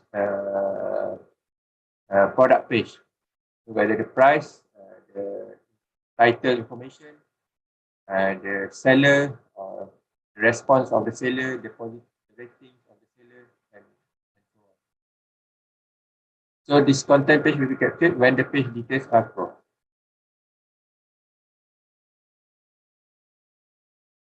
All right, next, to do the crawling process, so we need to understand first the HTML page.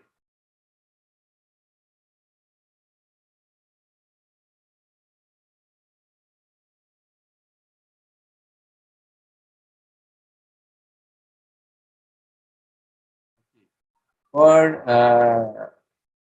a website, there is three things that you need to know to build a website. So first is the HTML, the CSS, and JavaScript. So we can relate it. The CSS is the presentation of the website. What does it look like? The JavaScript is the behavior of the website. What does it do? You click here, you click there, and it leads to another page and so on. And the HTML structure is what does it mean? The content of what appears in the page of the website is the HTML structure.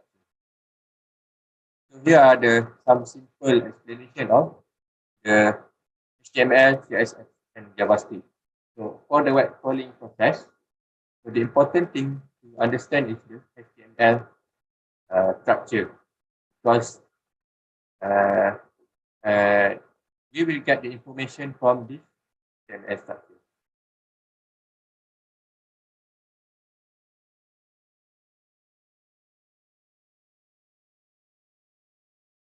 All right.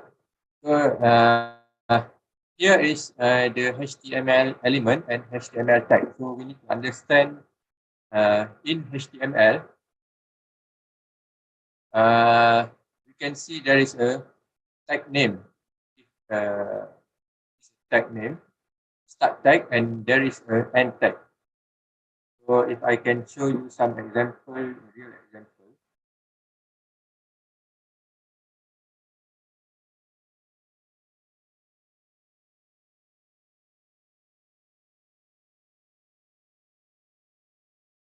So let's say we go to this website, tvco.la. So let's say I'm picking up one of the product.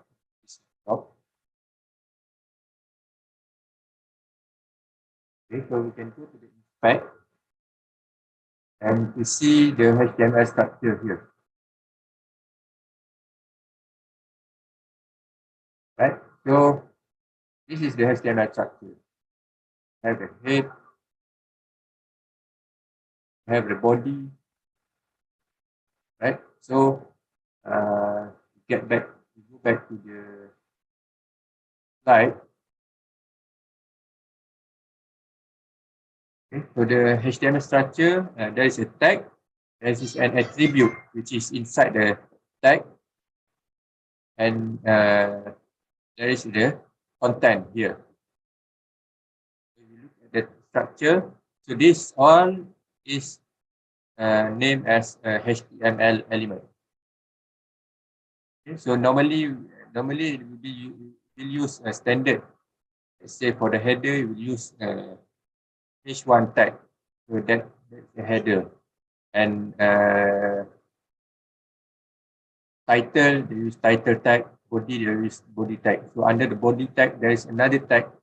There is so many tags, other tags. So division and whatsoever. So we'll take a look this later. So this is the sample of HTML tag, which is based on document object model. So this document object model,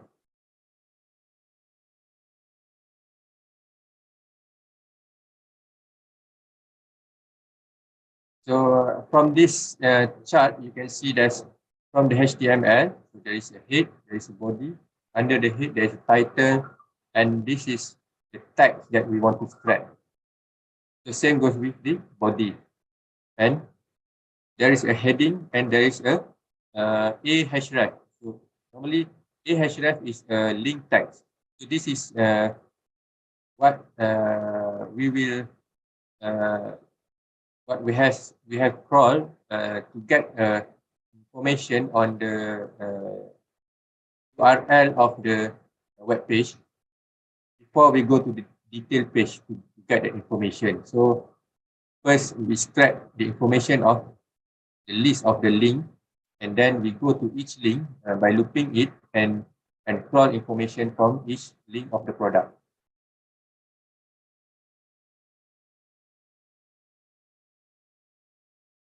All right, so let's look back at the real case of the HTML. So we can see here, if you can see,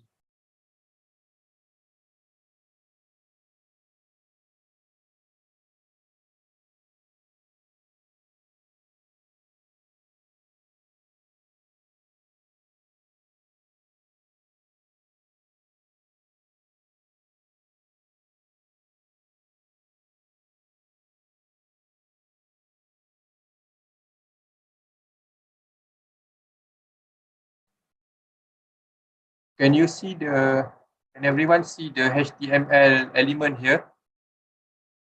Because I find it too small. Yes, we can see the element. All right. So this HTML element, we can see here under the head. Let's say we go to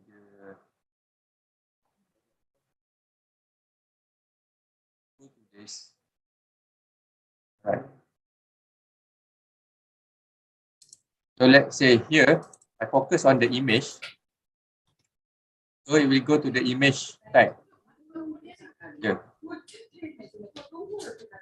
Right. So this HTML page is actually contains the information of every single thing in this website page.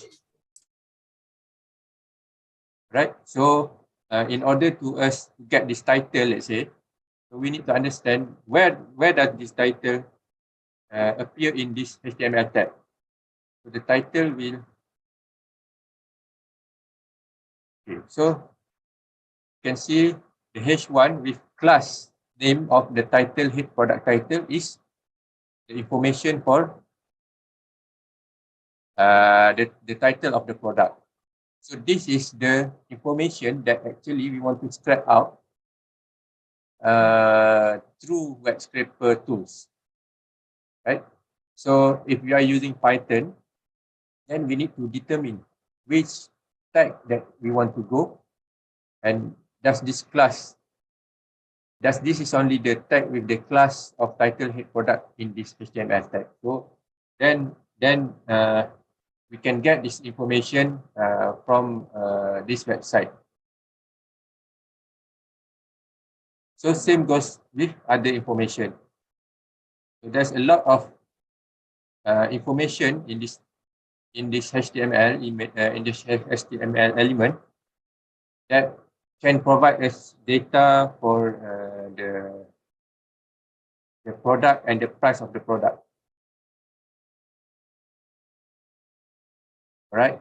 So never mind. This might be too hard for some person, because it also takes a long time to understand this text, and it's not easy to do your own script in Python to crawl all of this information. You will have another challenge in determining which tag that you need to know, and which tag that you need to pick up in your Python script. All right. So that is the basic of the HTML that we need to know. From where that the information that we get to get from the website, to crawl from the website. So So what I'm going to do is I'm not going to teach you Python or whatsoever, just to get your information first from the website using the web scraper tool. So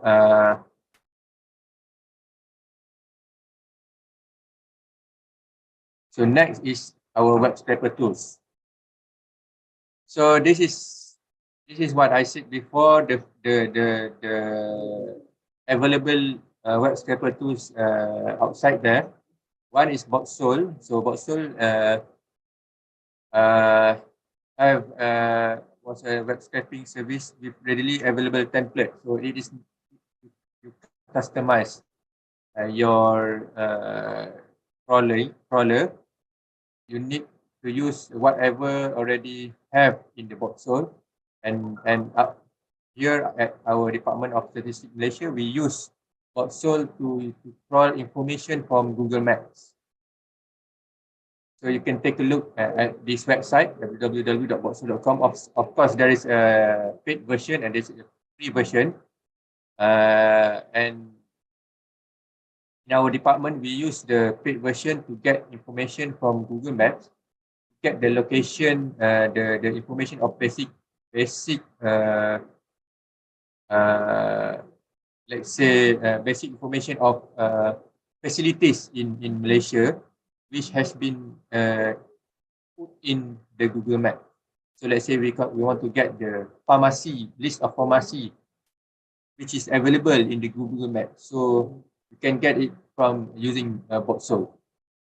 So the difference between the paid version and free version is the information that we crawl using Boxol, which is the free version. You can't get the information on geolocation, which is a latitude and longitude of the facility. But the paid version, you can get that information. So this is one of the example. And the second one is the web scraper Chrome extension. So this is a built-in extension in Google Chrome with a simple point and click interface, the ability to extract thousands of records from a website, which depends on the information that you trying to get. So some takes hours, but if information is not so many, so it takes a few minutes to get set up and to get the information. So the data can be spread from multiple pages and multiple data extraction type. So this web scraper process is we need to take the sitemap first and to add the data extraction selectors and launch the scraper and export the scrap data. So below is this the example of the sitemap that I have created. I have tried to create for Malaysia, and we can see that there is always a pagination. Go to the next page, and this is the information that we get from the each page of the product. So this is the web scraper Chrome extension. These tools, this kind of tools, actually it is good for a beginner on web crawling process, to understand the HTML itself and to understand how does it work, the process and the flow of the web crawling. And the last one that I want to share is using Octopus, another web crawler tools which didn't use coding, but the free version is limited to certain, there is limitation for the free version, which only can consist of 10 crawlers, and we can only do 2 concurrent local run, and each of run you can only download 10,000 records. So I've done this using this Octopus also. Study on housing rental price based on location. So now I already have the data, but still not using it to some analysis. But this using the free version, I need to run it every week if the frequency is weekly. So it's not automated unless you buy for the paid version. So this Octopus we can also use to crawl various websites, but we need to try it to make sure it fit our purpose and can give the information that we want. So tomorrow we will go take a look into this Octopus and maybe the web scraper tools to get some sight on how does this web scraper tool on a free version that can be used to do some web crawling data, and maybe for any of you that want to do and to know to see how does it work and to get the first information on what are the website that we can crawl and what are the website that what are the information that we can get from the websites. So maybe you can try it using this free version, which is coding from this web scraper tool, which is coding free. So if you have better knowledge in Python, then it will be better. So this is this web crawler tool can help us with we have so minimum of knowledge in Python or other programming, or we have no knowledge at all regarding the programming. So this can help you to do some web crawling from website. So that's all from me. But I would like to inform that for tomorrow's session, we will start with web crawling using these tools, and all the participants may download the Octopus software from the websites and sign up for a free version. And tomorrow I will show you some basic process to do some crawling using Octopus. Also, you can also download the Chrome extension using this through this website, and download it in the extension of the Chrome. So using Google Chrome, then we can also take some time tomorrow to see how does the web scraper IO function in doing the web scraping of the data. So that's all from me today. So just to remind another one is that tomorrow we switch the agenda of the program. The hands-on web scraping, I think it should be the last agenda, but I would like to bring this forward since to have the continuity from today's session. And once we get the data, then we can use it to do the analysis from the session from Miss Adila. So that's all from me. Thank you. Any question? Feel free to ask. Thanks.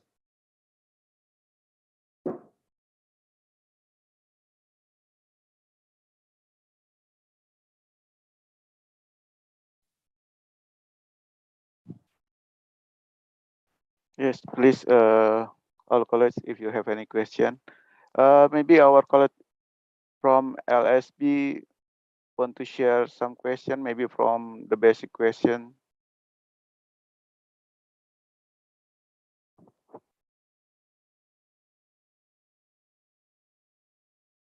While waiting for question from other college, Mr. Ridwan, what is the possibility that during the processing from the beginning to analysis, the process, I mean, the crawling process, the same page? What is the possibility? This is often because very often that online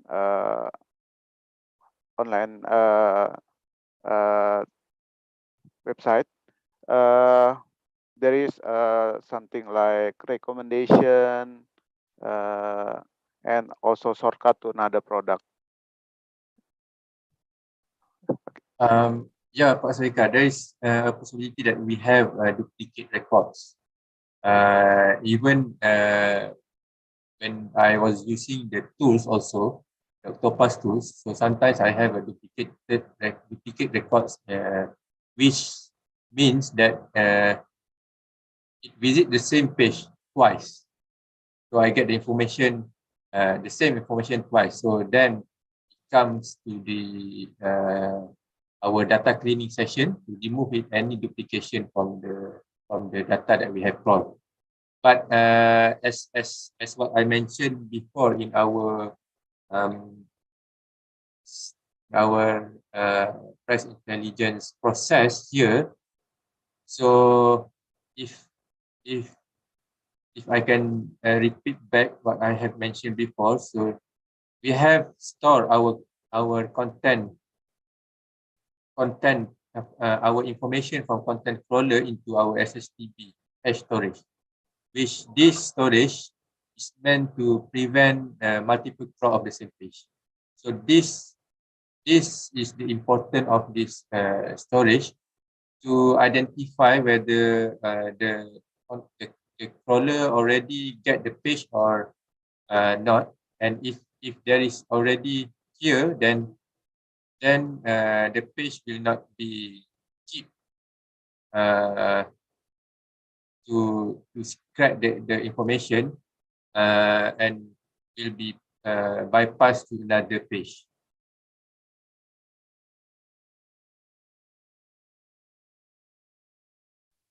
Okay, thank you. I see Mr. Ranu have raised his hand. Yeah, we have Mr. Ranu raise her hand, and also we have a question in chat. Maybe we can give Mr. Ranu to share the question. Mr. Ranu, please. Okay, thank you, Pak Sweta. I have a few questions regarding the data collection. The first one is about data retention. How long you save the data that you are collected? We know that the data from this online shop is very large, so I think we need to determine how long the data will be saved. Are that implemented on your system?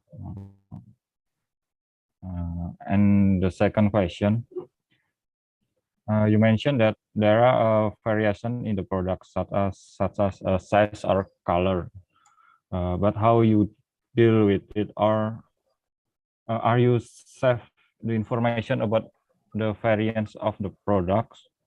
If you save it, are you save it all, or you process the variant from its product and only save the mean of the price, for example? And if you save it, are you process it before you analyze the data? And for the last question, I don't know if it is appropriate for this session, but I want to know, you mentioned that the objective of this press crawling press data is to create a customer price index. But as long as I know the customer price index, you need a quantity data from the product. So how you approach it?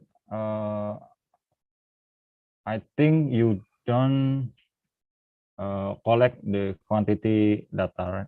Correct me if I'm wrong. But if you don't collect it, how you approach the quantity to get the customer price index? Okay, thank you. It's from. Yeah, thank you, Pak Rana, for the question. So, first, I would like to answer for the third question. The objective of to build CPI is to build CPI, right? So, there is no quantity, of course. Most of our website, we have no quantity information to scrap. So, firstly is of course to build build it in CPI, we need to have the weight of the products. So the weight is important information to know how important the item is, and without the quantity, we cannot know how much people spend on the product, which normally we build the weight, we get the weight of the CPI product through our household expenditure survey. So this is also the issue in our site, which we can't simply use the information from web scrap data because we for the time being, we don't have any information how many percent people are buying this kind of product through online, right? So, but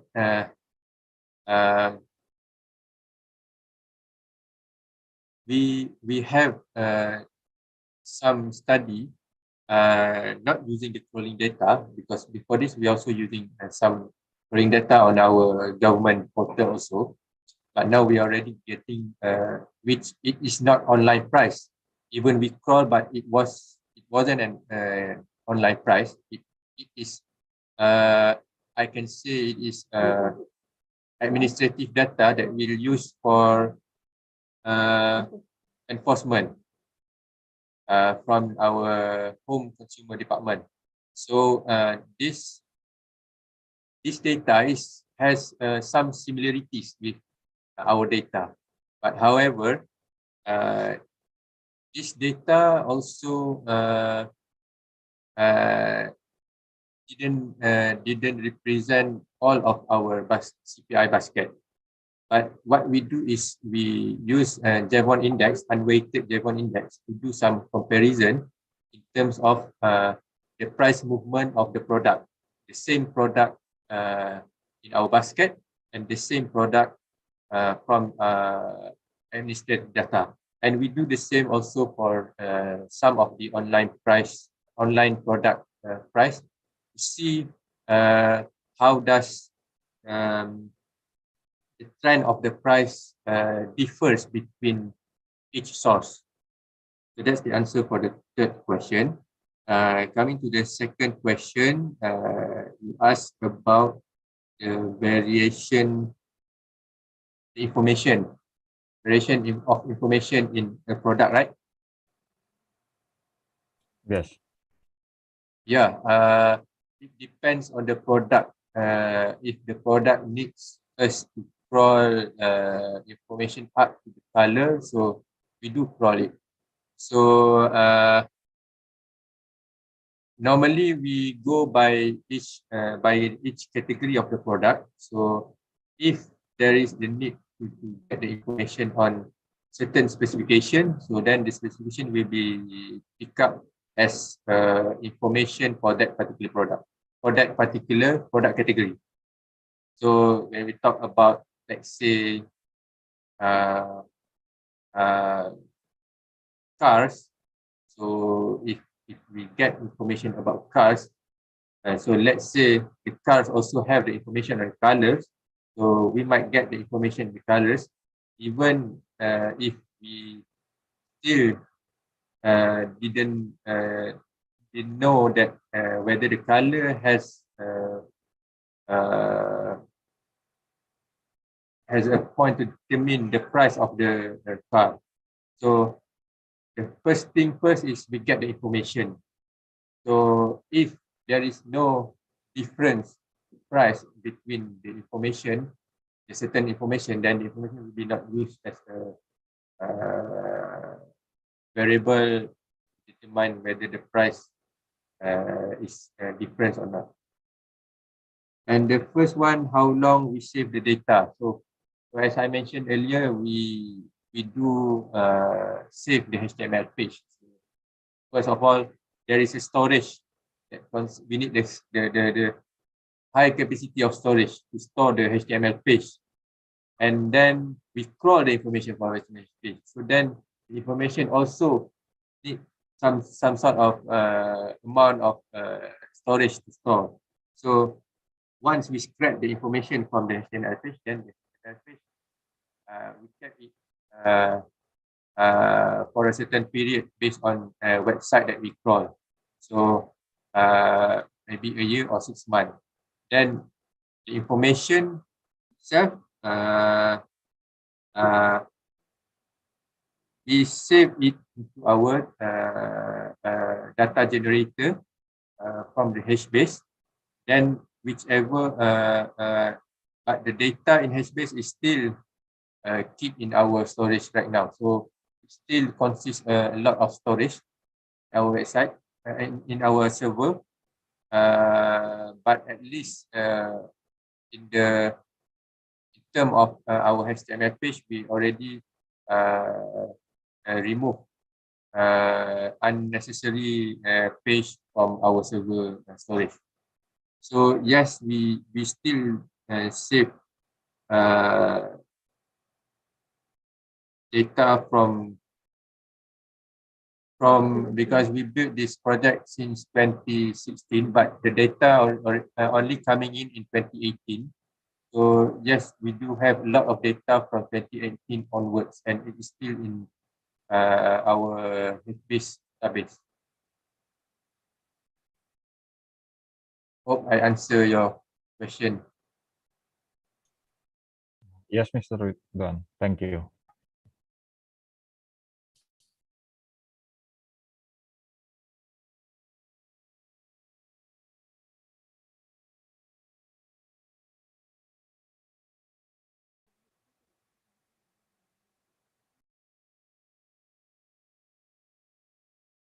Okay, Pak Seka, I would like to answer from Nguyen from Vietnam in the chat box. He asked a question about in traditional collecting CPI, is it possible to collect prices by province, region, urban, rural area? But with big data, how does this distinction between regions and rural cities do? Or just on the online system, long-term data replace the traditional data method? What are the conditions for use as a big data supply as main CPI? Of course, when we talk about websites online,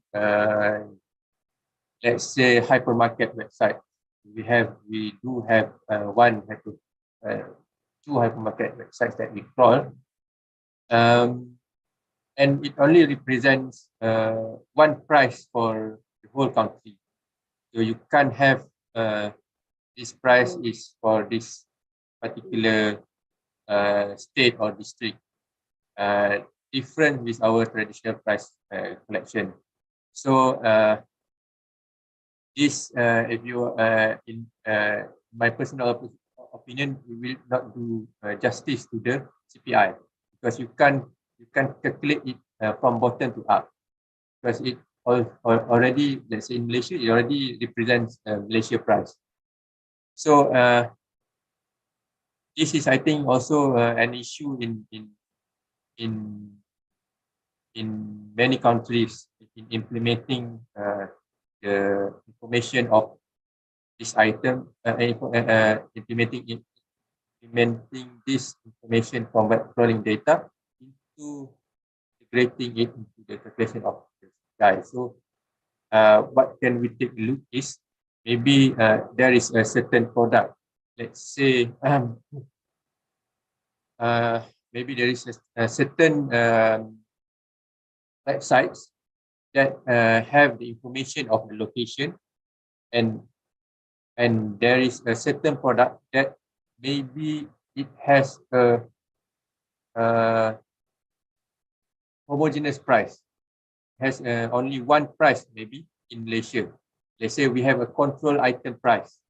So this kind of item maybe can be used as an information to integrate. And of course, we in Malaysia right now, we understand that we can't use 100% online price to build the CPI, because there is no way every single item in basket of goods in CPI available online.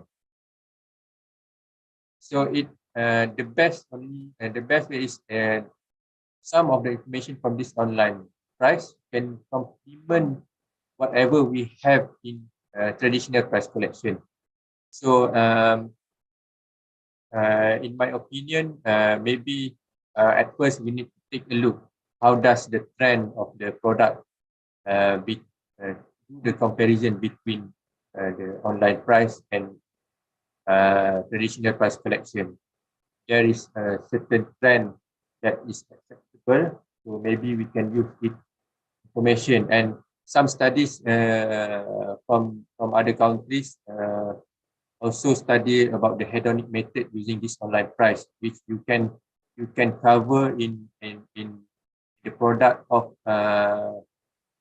what you say,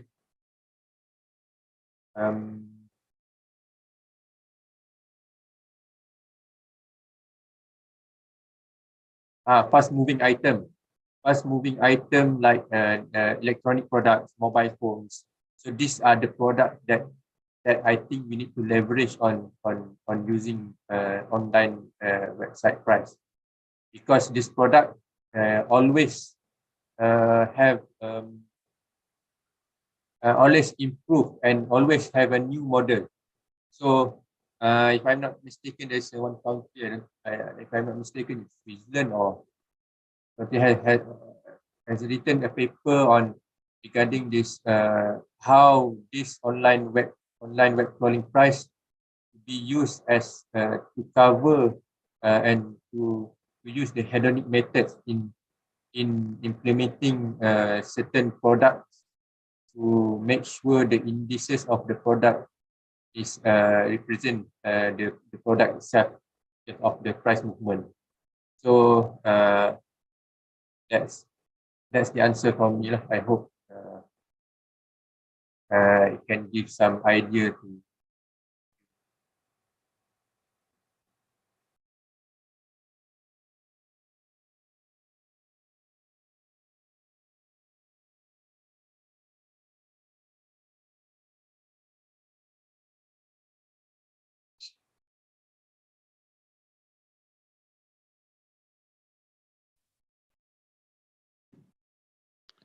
Yeah, we still open the floor for the question from other college.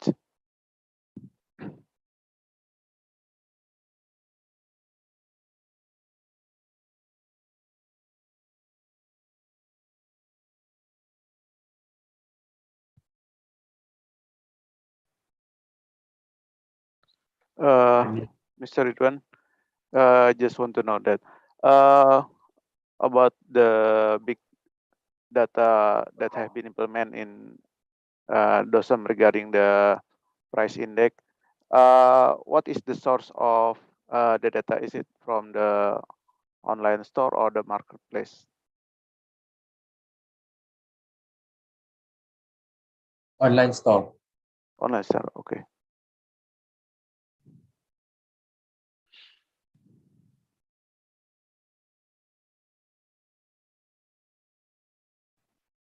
Any question from Yeah. LPS? Because we are preparing for them actually. So I hope they can get some idea of the process. Yeah. Okay, maybe as preparation for tomorrow, I already have two presentation from previous presentation, Mr. Ridwan, but I haven't have this one. So maybe if you can share, our colleague can read after. Yeah, Pak Saika. I will ask Mr. Raj to share it. Okay. Because you encourage to our college to download the software and also subscribe about the Google extension. Saika, Mr. Raj and Mr. Raj Kumar already sent to you. Okay, I will check.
I haven't seen the third presentation.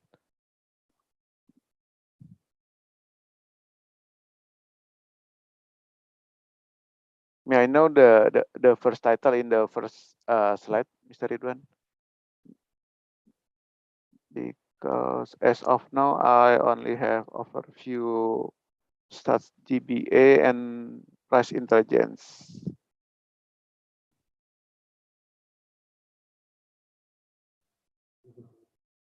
Hold on, Pak Saika. Mr. Raj mentioned that the file is in the traffic jam. Okay, at least maybe Mr. Yuan can share the name of the software and to software that you recommended to install in the chat box. Yeah. Correct.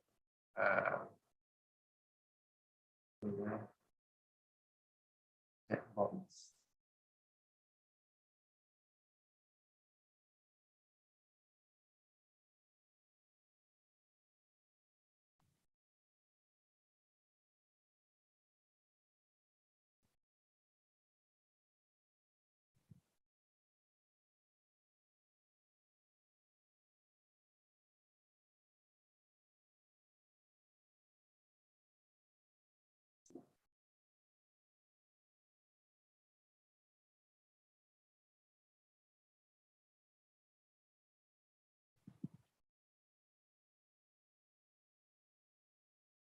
So I would like everyone can download it and sign up to these two for tomorrow session. So Octopus, you have free version, not a trial version. It's a free version. Once you sign up, you pick the free version, then you don't have to pay anything. Okay. Okay, I have received the third presentation. I have uploaded in the Google Drive folder, so all colleagues can download it.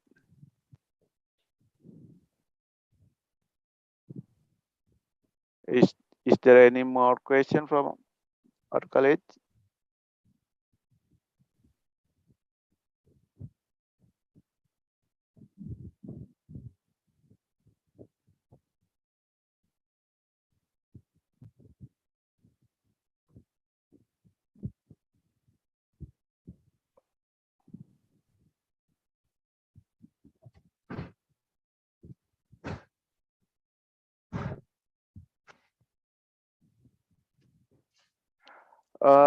Mr. Ridwan, for tomorrow, the first subject is hands-on on using web scraping tool. Yeah. Okay.